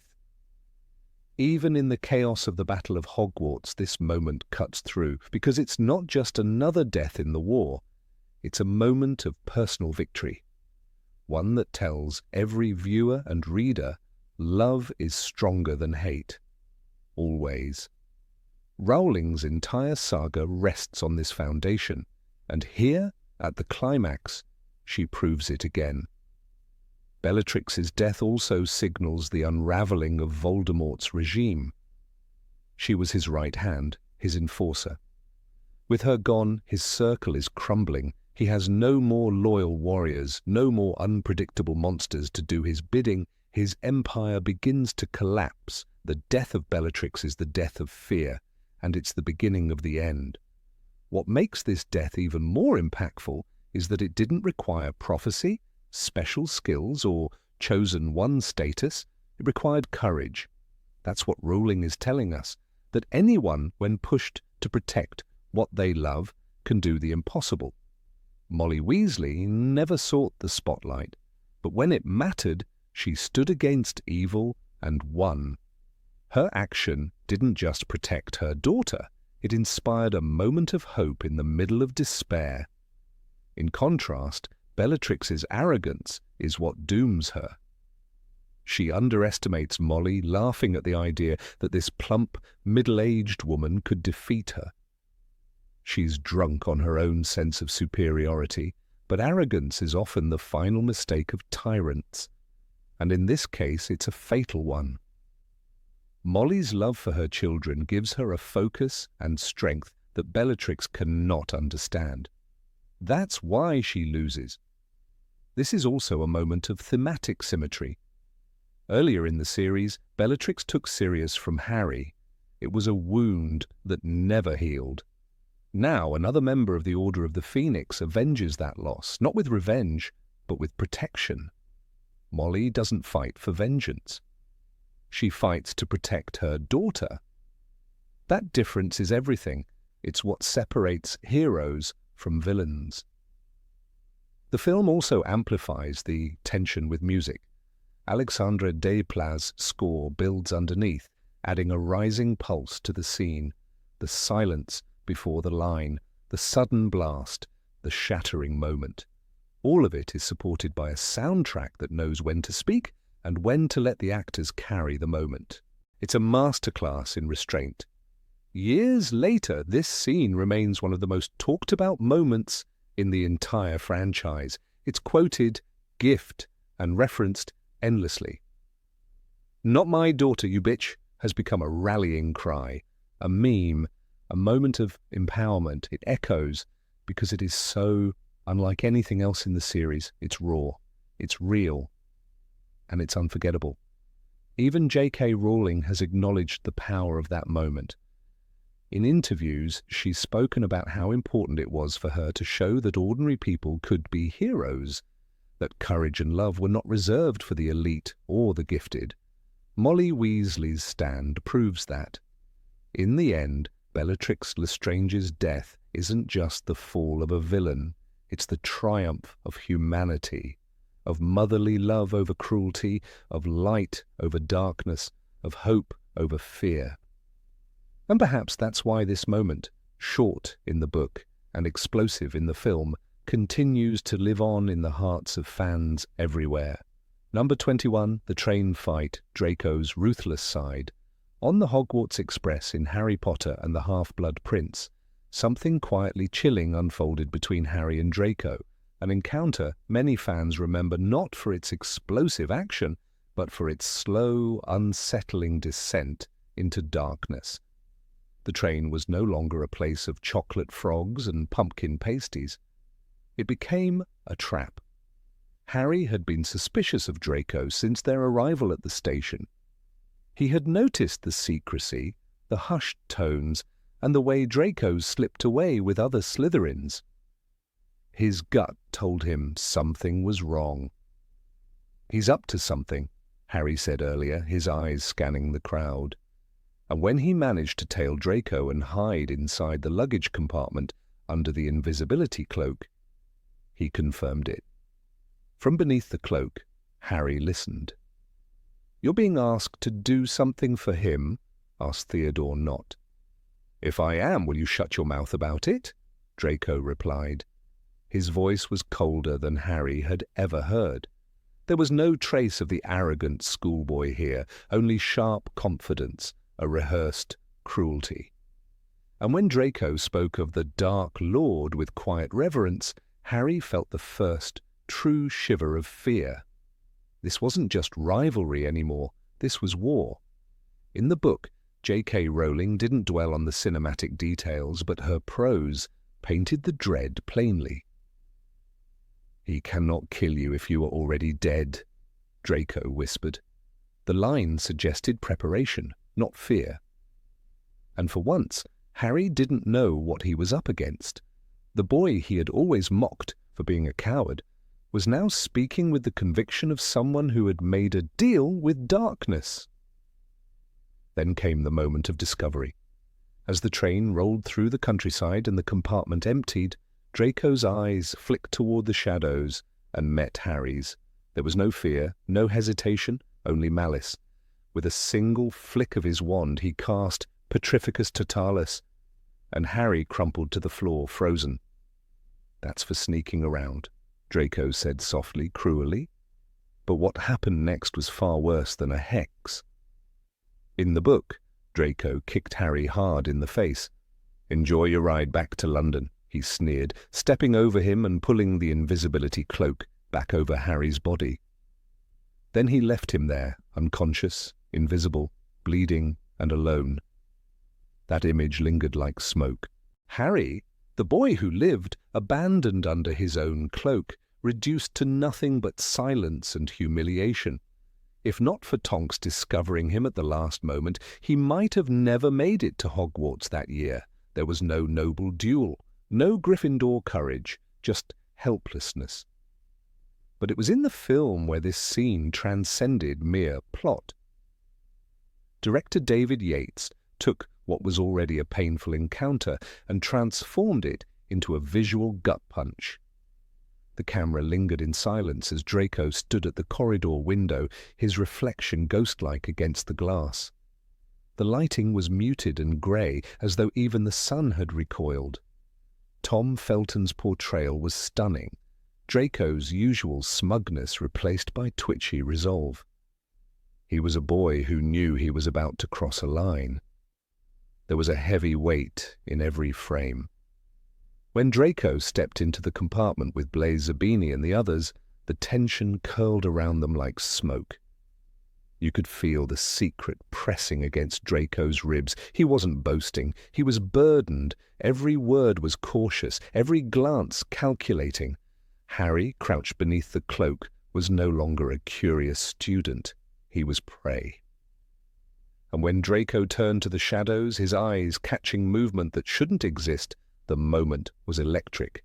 No dialogue, just the slow, sinister lift of his wand. The silence made it more terrifying than any scream.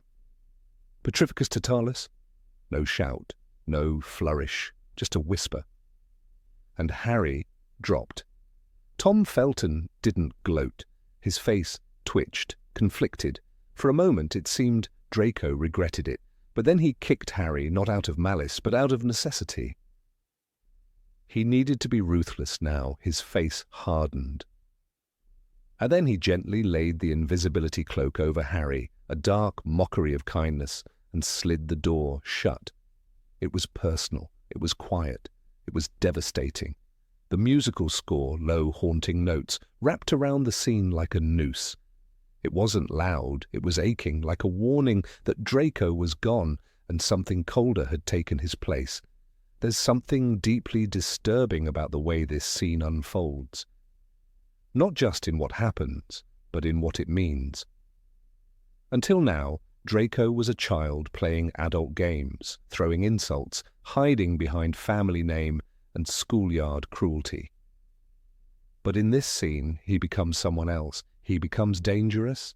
It's easy to overlook the power shift, but it's there. For the first time in the series, Harry is utterly powerless, and Draco holds the wand. He's been given a mission, Snape would later confirm, but the train scene shows how far Draco is willing to go to fulfill it.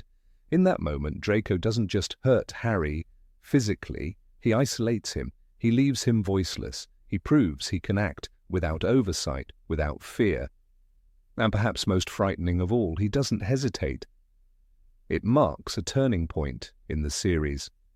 For all of Voldemort's looming shadow, this was the moment when darkness became intimate. It wasn't in graveyards or abandoned manors. It was in a train, with classmates, with someone Harry had known since first year.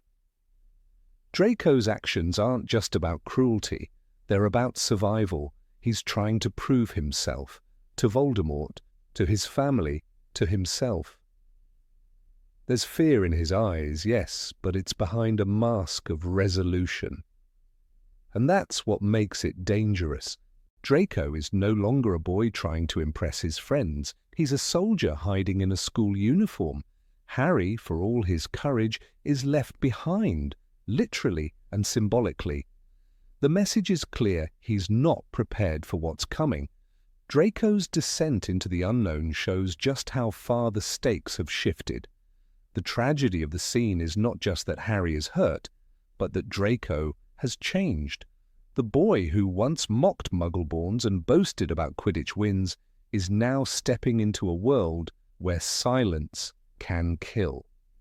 And the film captures that beautifully. Tom Felton deserves praise for conveying that complexity. He never plays Draco as a villain. He plays him as a boy collapsing under pressure. And that makes the cruelty harder to watch. In the aftermath, there is no retaliation. Harry doesn't rise with vengeance. He doesn't confront Draco in the Great Hall. He just stumbles into Hogwarts, bruised and shaken, his confidence shattered. It's the only time we truly see Harry afraid of what someone like Draco might become. This wasn't just a schoolboy rivalry anymore. This was the early tremor of a coming storm. And while the book provides the raw material, the words, the spells, the blood, it is the film that paints the full horror. The silence, the look in Draco's eyes, the sound of the door closing. It's rare for a film scene to feel heavier than the book version in the Harry Potter series, but this one does. Because it's not just about a spell, it's about what it means to cross a line and never come back. Number 22, Ron and Hermione's first kiss. It happened in a rush, in a castle, on fire. Amid the crumbling stones of Hogwarts as war raged all around them, Ron Weasley and Hermione Granger, two of the closest friends Harry Potter had ever known, finally gave in to the truth they had both carried in silence for years. But this was not a moment born of silence. It was loud with history, with memory, with magic. It came after fear, anger, and sacrifice. And when it came, it felt like lightning piercing the dark sky, sudden and undeniable. In the book, it was a sentence. In the film, it was an eruption. Before this moment, their story had always existed in the margins. From the earliest days in Hogwarts, Hermione's brilliant mind and Ron's easy humour had clashed and danced in equal measure. The Chamber of Secrets showed their first tremors of tenderness. Hermione, petrified for months, is brought back to life with a potion, and Ron, awkward and red-faced, says nothing more than a relieved, "You're okay." But the way she hugs Harry instead of him lingers. And that's how it starts, with the moments that don't quite happen. By the time we reach the Half-Blood Prince, readers see it. Hermione, shaken by the sight of Ron kissing Lavender Brown, finds solace not in confrontation, but in quiet, painful dignity. "I see the way you look at her," she says in the film, her voice trembling. In the book, the pain is quieter still. "You're fraternizing with the enemy," she says coldly. But the hurt is there. Underneath her words, under her skin, burning. She doesn't hate Lavender, she hates being invisible to him. Ron, for his part, never truly knows how to handle her. He fights with her, he teases her, he rolls his eyes when she quotes books or nags about rules, but he never walks away. Even when she drives him mad, he returns. And that is what matters. In Goblet of Fire, when Victor Crumb enters the picture, something breaks in Ron that he doesn't know how to name. "Next time there's a ball, ask me before someone else does, and not as a last resort," Hermione cries, and Ron stares, mute and shaken, because she is right, and he knows it. Through every argument, every misstep, every sidelong glance across Gryffindor tables or awkward silences in the common room, their affection grows like ivy, slow, persistent, wrapping around every word, every shared danger, every moment of trust. Hermione, the girl who always needed to be right. Ron, the boy who always feared being second best. Together they never needed to prove anything. They were just whole. And then comes the war. In Deathly Hallows, nothing is safe. They are hunted, starved, desperate. The golden trio loses their footing. Ron leaves. His jealousy, his frustration, his own doubts swell until they drive him from Hermione and Harry's side. But even then, especially then, it is Hermione who breaks. It is Hermione who cries herself to sleep beside a silent tent, her voice gone from grief. Her fury upon Ron's return is not about betrayal. It is about love. "You complete arse, Ronald Weasley. You crawl back here after weeks and think we'll be all buddy-buddy?" Her voice shakes, not because she is angry, but because she is afraid. That he won't stay. That he'll leave again. That she matters less than he does to her. And Ron comes back for her. Not for glory, not for Harry, for her. The Deluminator guides him back through darkness. And Dumbledore's gift, an enchanted object designed to return him to those he loves, answers the question Hermione never dares ask aloud. Does he love me? Yes, he does, deeply, so much that magic bends for it. Still there is no kiss then, no confession, only more danger, more death. They reach the Battle of Hogwarts with unfinished hearts. The castle is under siege. Friends fall. The world burns. And then, after Ron destroys the Horcrux in the Chamber of Secrets, they stand, panting and soaked, beside a pile of shattered magic. Hermione is trembling.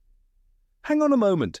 Harry tries to speak, but they're not listening. Not anymore, because Hermione runs to Ron and kisses him. The book delivers it almost too quickly. There was a clatter as basilisk fangs cascaded out of Hermione's arms. Running at Ron, she flung them around his neck and kissed him full on the mouth. That's it, a sentence, a reward, a release. Years of yearning, arguments, suppressed longing, all wrapped up in one single gesture. Harry, awkward and exasperated, snaps, "Is this the moment?" But the truth is, it had to be that moment, the chaos, the danger, the end of everything. They didn't wait for a quieter time, because they might not get one. They knew that, so they chose now. In the film, director David Yates gives them the breath the book denied. We see the water glisten on their clothes. We hear the Horcrux crash and crack. We watch as Ron looks at Hermione with something between disbelief and awe. It's Hermione who takes the first step. She grabs him, kisses him, and the world falls away. The battle sounds die, the camera pulls in tight. There is no time, there is only them. This kiss is not just passion, it is survival, it is affirmation. It says, "We're still alive, I've loved you all along, we are more than fear," and perhaps that is what makes this moment so beloved. Not the kiss itself, but the truth it represents. That through all the darkness, something grew between them that the Dark Lord could not touch. Not even death could extinguish it. It was earned, hard-won, and honest. Even J.K. Rowling herself later admitted doubts. "In some ways," she said in an interview, "Hermione and Harry are a better fit." But that is the mind speaking. The heart knew better. The heart always knew. Because Ron and Hermione's love is not smooth, it is not easy, it is real, messy, frustrating, unspoken, until it bursts out in a moment of madness, but real. And that is why readers return to it. That is why the scene, though brief, leaves a mark. After the war, we know what happens. They marry, they have children. Rose and Hugo, they live the life that nearly slipped from their grasp. But it is not perfection they find, it is peace. Because peace, like love, does not come all at once. It grows, like ivy, like trust, like the years they spent fighting side by side. Looking back at their journey, from the awkward 11-year-olds on the Hogwarts Express to the bloodied warriors in the heart of the battle, the kiss is not a surprise. It is a promise fulfilled. Ron, who always feared not being enough, became the only one Hermione ever truly loved. Hermione, who always demanded the best from herself and others, chose Ron not because he was perfect, but because he was hers. And Harry, the witness to it all, stood by, watching his two best friends find in each other the thing he had always longed for, but never quite held: home. In the end, the war did not steal everything. It gave them the clarity to choose love over silence, action over doubt. It gave them that moment in the chamber when all else was madness, but they were calm. That moment did not need 1,000 words, because love, when true, speaks with a single breath. Number 23. Voldemort's resurrection ritual. The air was cold and sharp like a blade when Harry Potter landed, half conscious, in the graveyard of Little Hangleton. The Triwizard Cup had betrayed him, pulling him through space not to the glory of the winner's podium, but to a place that reeked of death.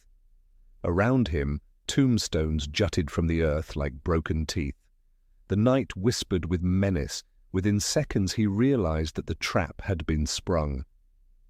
Cedric Diggory was dead, Wormtail was approaching, and in his arms the shriveled form of what once had been the most feared wizard of the age, Lord Voldemort.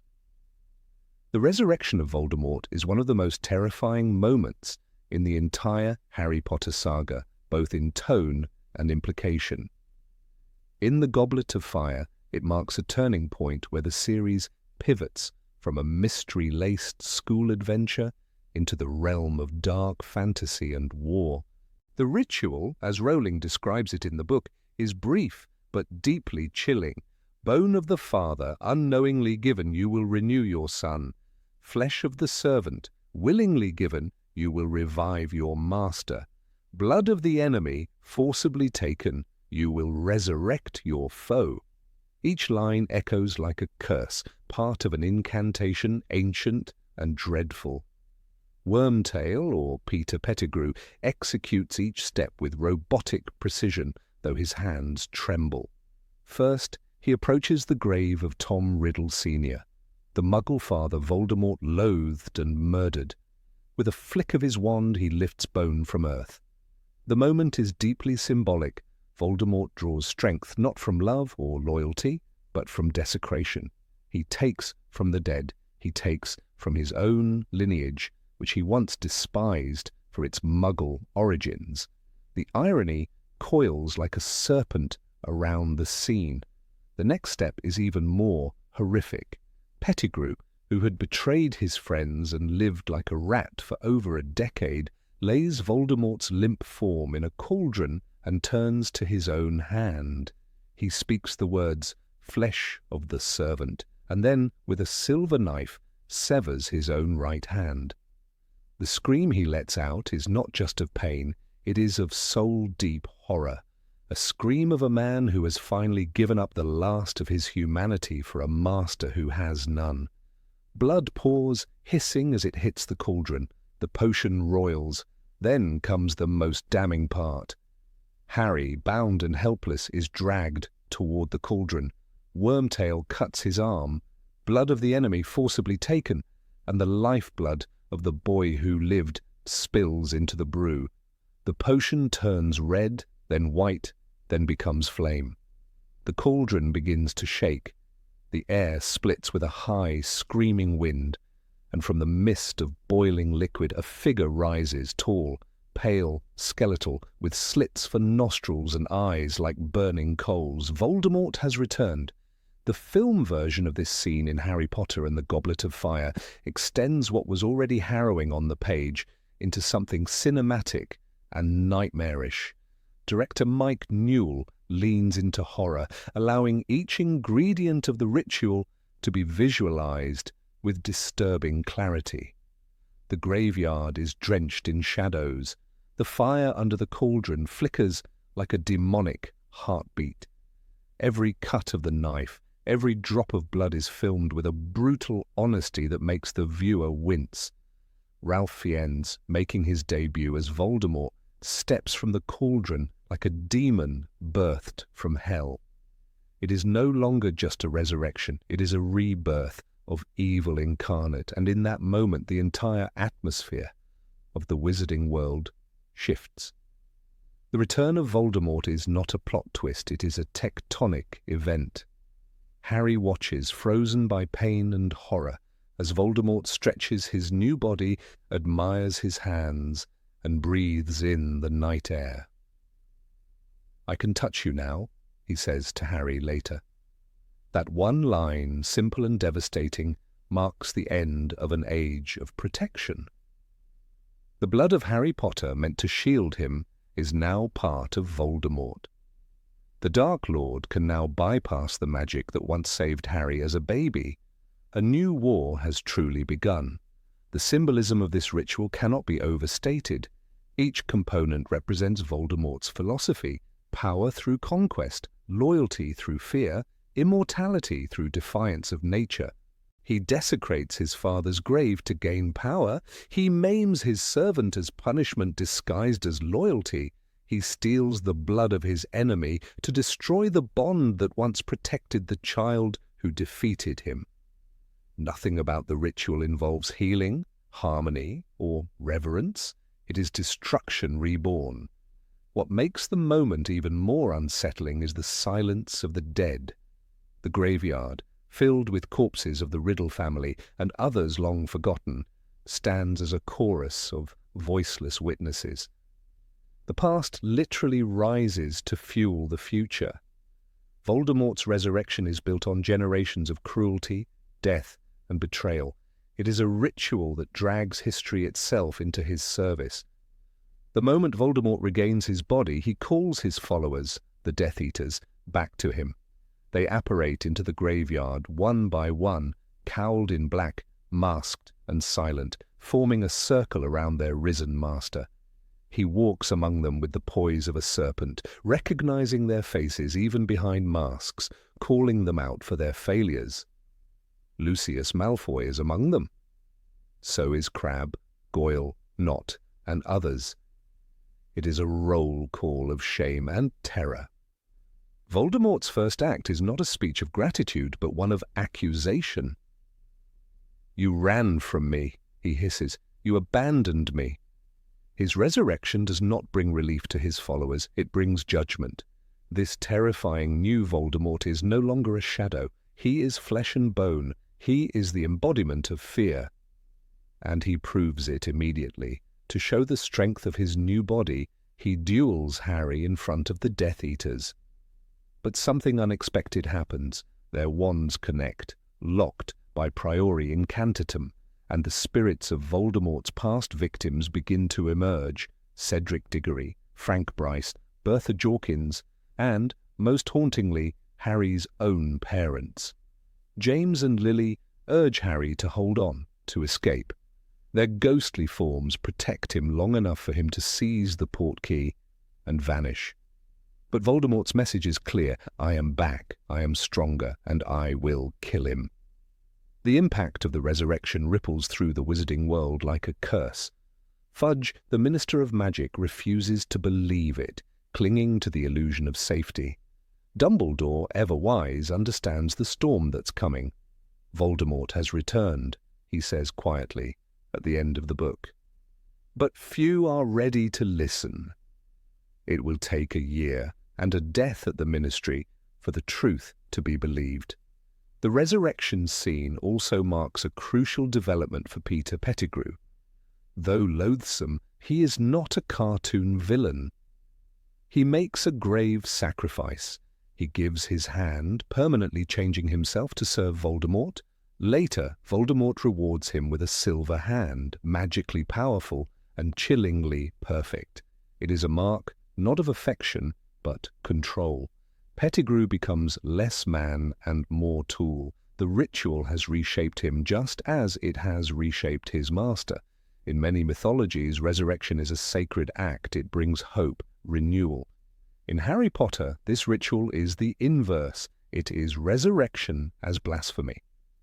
Voldemort does not rise from death by divine right, but by tearing life from others. The ritual perverts every natural order. It is not life returned. It is death walking again in the flesh. Even the setting is chosen with meaning. The Riddle graveyard, where Voldemort's Muggle father was buried, is not only a place of death, it is a place of abandonment. Tom Riddle Jr. murdered his father and grandparents, then fled.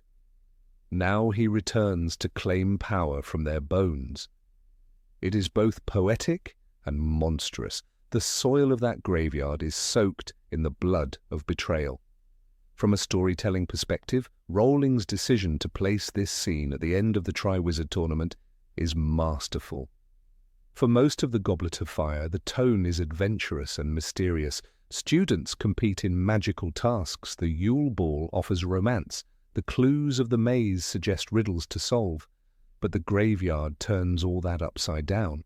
It is a cruel twist. The prize is not glory, but grief.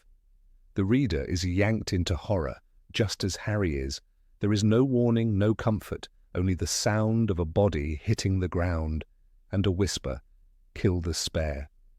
It is also worth noting the psychological impact this moment has on Harry.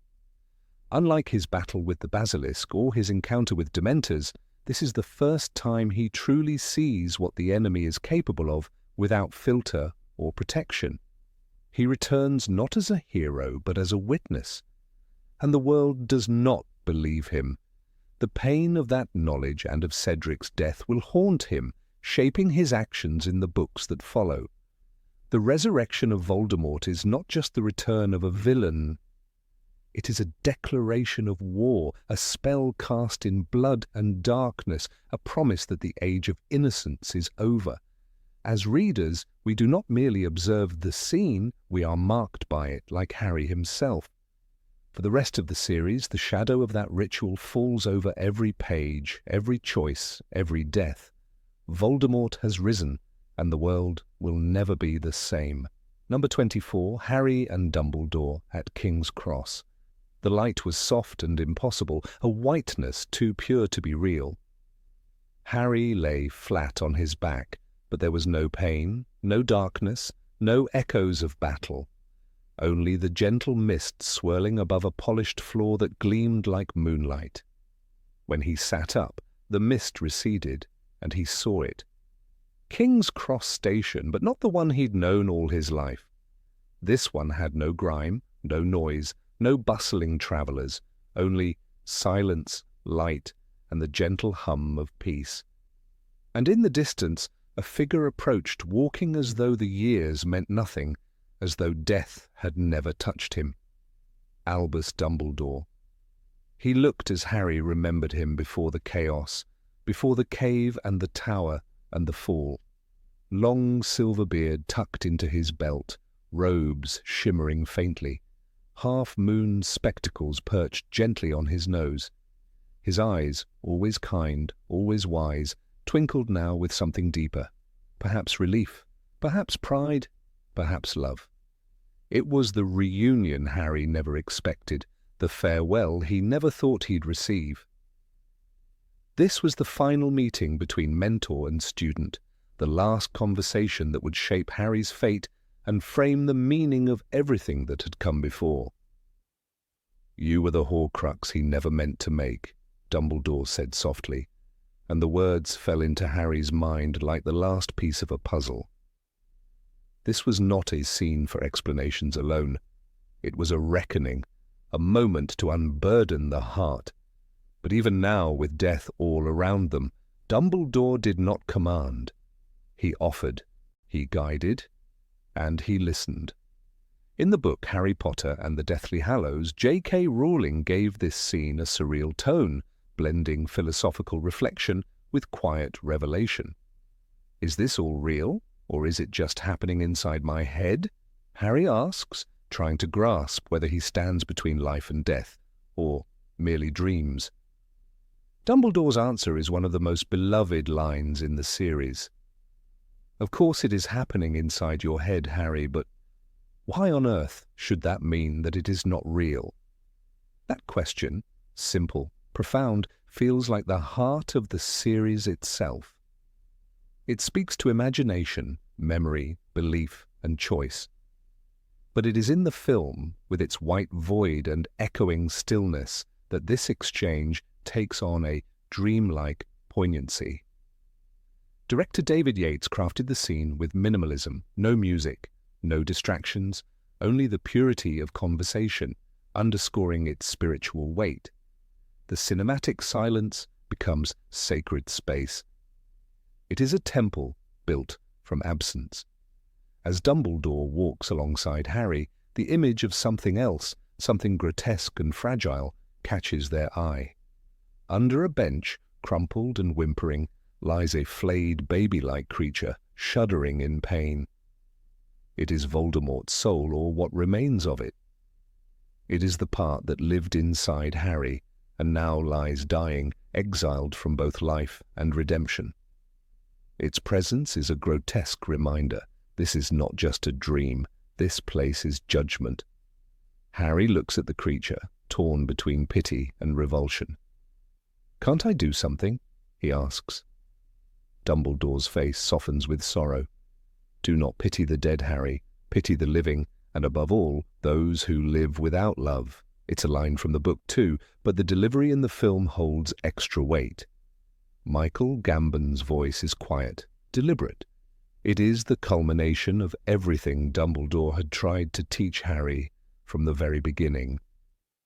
And what had he taught him? That love was power, that sacrifice was strength, that even in the darkest times, the choices we make define us more than the circumstances we inherit. Harry, who had once been a boy waiting under a cupboard, was now the young man who chose to die, not out of despair, but out of hope. Hope that by surrendering his life, others might live.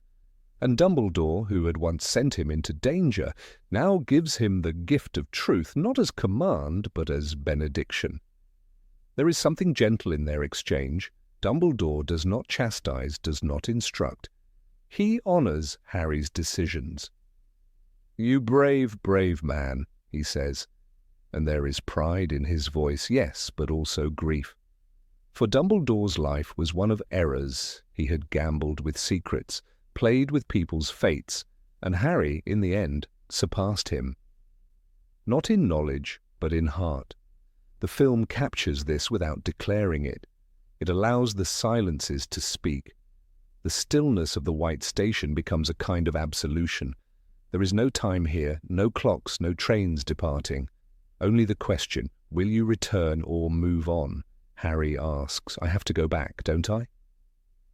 Dumbledore gives him the choice, but the truth is clear. That is up to you. But it isn't, not really, because Harry is who he is, selfless, loyal, brave, and he cannot leave his friends, his world, even if it means facing Voldemort again. And so he turns with new understanding, with calm in his heart, not to fight, not to kill, but to finish what must be finished. The scene does not end with a battle cry, but with a quiet knowing. Dumbledore's final gift is not advice, but affirmation. "Help will always be given at Hogwarts," he says, his eyes shining, to those who deserve it. This is a subtle shift from the earlier line in the series when he told Harry to those who ask for it. Now it is deserve. Harry has earned more than assistance. He has earned trust, earned legacy, earned peace.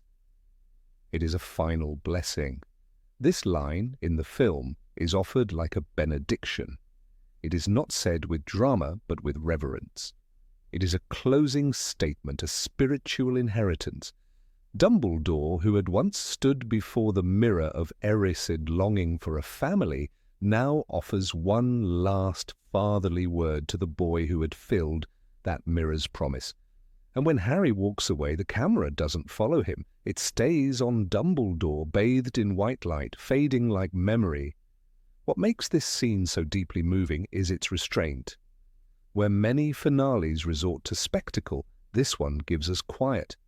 Where others might push emotion, this scene allows us to feel without being told what to feel. It invites reflection. It allows for grief. It offers healing.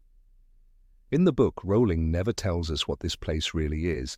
Perhaps it is limbo, perhaps it is Harry's own mind, perhaps it is the crossing place between life and death. The ambiguity is the point. We are only as strong as we are united, Dumbledore once said, as weak as we are divided. And here, in this in-between space, Harry is more united than ever with himself, with his purpose, with his past. The image of the White Station lingers in the mind long after the book is closed or the credits have rolled. It is not just an aesthetic choice. It is a symbol of innocence, of forgiveness, of endings that are not endings. In the chaos of war, in the agony of loss, it becomes a sanctuary, a still point in a turning world. And it is perhaps the only place where Dumbledore and Harry could say goodbye properly. Hogwarts was always full of distractions, of mysteries and duties. But here, finally, they speak as equals, no more secrets, no more half-truths. Just a conversation between two souls who have walked through fire together. It is tempting to see Dumbledore as omniscient, as a godlike figure. But this scene reveals the cracks in his wisdom, the weight of his regrets. Words, he once said, are, in my not-so-humble opinion, our most inexhaustible source of magic. And now, in this white space, his words are quieter, but no less magical. They do not instruct, they release. Harry leaves the station not with more power, but with clarity, the kind of clarity that cannot be taught, only earned. The clarity of someone who has seen death, touched it, accepted it, and chosen life anyway. That choice defines him more than any prophecy, more than any scar. It is this moment, more than any duel, any spell, that cements Harry's legacy. He is not the boy who lived because he defeated Voldemort. He is the boy who lived because he chose to live, chose to return, chose to keep fighting, not with hate, but with love. And it is Dumbledore's voice, gentle and wise, that echoes behind him as he walks. "Do not pity the dead, Harry," Dumbledore said. "Pity the living." And perhaps he also meant, pity those who never learn how to say goodbye. But Harry does. And in doing so, he gives Dumbledore, flawed, burdened, brilliant, a final peace. The platform fades, the light withdraws, and the war resumes. But in Harry's heart, there is a stillness now, a white place he can return to, if only in memory. The place where truth was spoken and love was given. The place where the boy became the man. Number 25, the epilogue, 19 years later, on platform 934. Of all the moments that made the Harry Potter saga unforgettable, few are as hauntingly tender as the final scene set 19 years after the Battle of Hogwarts. Platform 9 3/4, once a place of uncertainty and wonder for 11-year-old Harry, becomes the gentle stage for a reunion of generations. In that moment, time folds into itself, and what was once a story of orphans, outcasts, and broken children becomes a tale of healing, hope, and legacy. The film, perhaps even more than the book, captures the weight of this scene with such emotional gravity that it feels like a final embrace. Harry Potter stands tall beside Ginny, his wife, as their middle child, Albus Severus Potter, hesitates before the scarlet Hogwarts Express. The boy's anxiety is tangible, his young face twisted in fear of what awaits him in the ancient castle. It is in this instant that Harry, now a father instead of a frightened boy, kneels down and delivers one of the most powerful lines in the entire series. "Albus Severus Potter, you were named after 2 headmasters of Hogwarts. One of them was a Slytherin, and he was probably the bravest man I ever knew." The words do not merely reassure a child, they seal the arc of Harry's journey from hatred and misunderstanding to forgiveness and compassion. This moment confirms that Harry truly understood what it meant to love without condition. The book treats this scene with a kind of respectful brevity. The dialogue is there. The warmth is there. But what the film does is infuse the sequence with nostalgia so strong it leaves a lump in the throat. The swelling of John Williams's iconic theme, those familiar stone arches, the plume of steam that cuts across the tracks, all of it awakens memories from the first movie, whereas smaller, messier-haired Harry clutched his ticket and asked Mrs. Weasley how to find the platform. Now he's the adult answering those very questions. The symmetry is exquisite. Standing alongside Harry are Ron and Hermione, also aged and changed, though unmistakably themselves. Ron's attempt at humour, telling his daughter Rose that he'll disinherit her if she doesn't beat Draco Malfoy's son in every test, is classically Ron, playful and awkward. Hermione rolls her eyes, a gesture that says she's used to his nonsense and maybe even loves him more for it.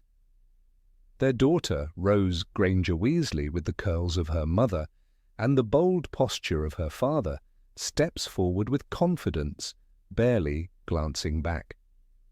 The children are ready, even if the parents are not. What hits hardest in this final moment is not just that the trio has survived, but that they've thrived. These are not war-torn soldiers scarred by grief and trauma. They are whole. And that wholeness was not given. It was fought for, inch by inch, in the deepest chambers of the Ministry, in the forbidden woods, and on the ruined grounds of Hogwarts. Now in this quiet epilogue, peace has arrived not with fanfare or spells, but in the way a mother tucks a scarf around her son's neck, or the way a father holds his child's gaze as the train begins to move. There's something unspoken in the way Draco Malfoy stands at the opposite end of the platform, with his wife Astoria and their son Scorpius. He nods at Harry, the smallest of acknowledgements, but filled with history. There is no malice in his eyes, just a tired kind of acceptance. These 2 boys who once drew wands in hatred are now fathers, both afraid for their sons, both silently wishing them a better life. Draco's character, so complex and misunderstood throughout the books, finds quiet redemption here, not in a speech, but in silence. J.K. Rowling could have ended her series in the aftermath of war, but she chose peace. She gave her characters families, futures, and a reason to believe in love again. "All was well," she wrote in the final sentence of Harry Potter and the Deathly Hallows. It is a line that, despite its simplicity, carries the weight of every heartbreak, every sacrifice, and every friendship forged in fire. And in the film, that final shot, Harry watching the train disappear into the mist, a soft smile playing on his lips, is more than a goodbye. It's a benediction. The scene works not only because of what is said, but because of what is felt. Daniel Radcliffe's expression, weary and warm, tells us everything we need to know about who Harry has become. He's no longer defined by a scar or a prophecy.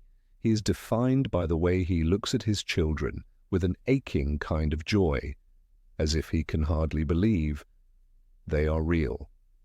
This is a man who once lived in a cupboard and now sends his son to a castle filled with light and history and hope. Albus's question, "What if I'm in Slytherin?" is more than childhood anxiety. It is the echo of Harry's own fears, once voiced in the same way to the Sorting Hat. That moment, too, is revisited, but in reverse. Harry has grown enough to offer the wisdom he once needed, and in doing so, breaks the cycle of fear. Then Slytherin House will have gained a wonderful young wizard, he tells Albus. And just like that, a century of prejudice is undone with love.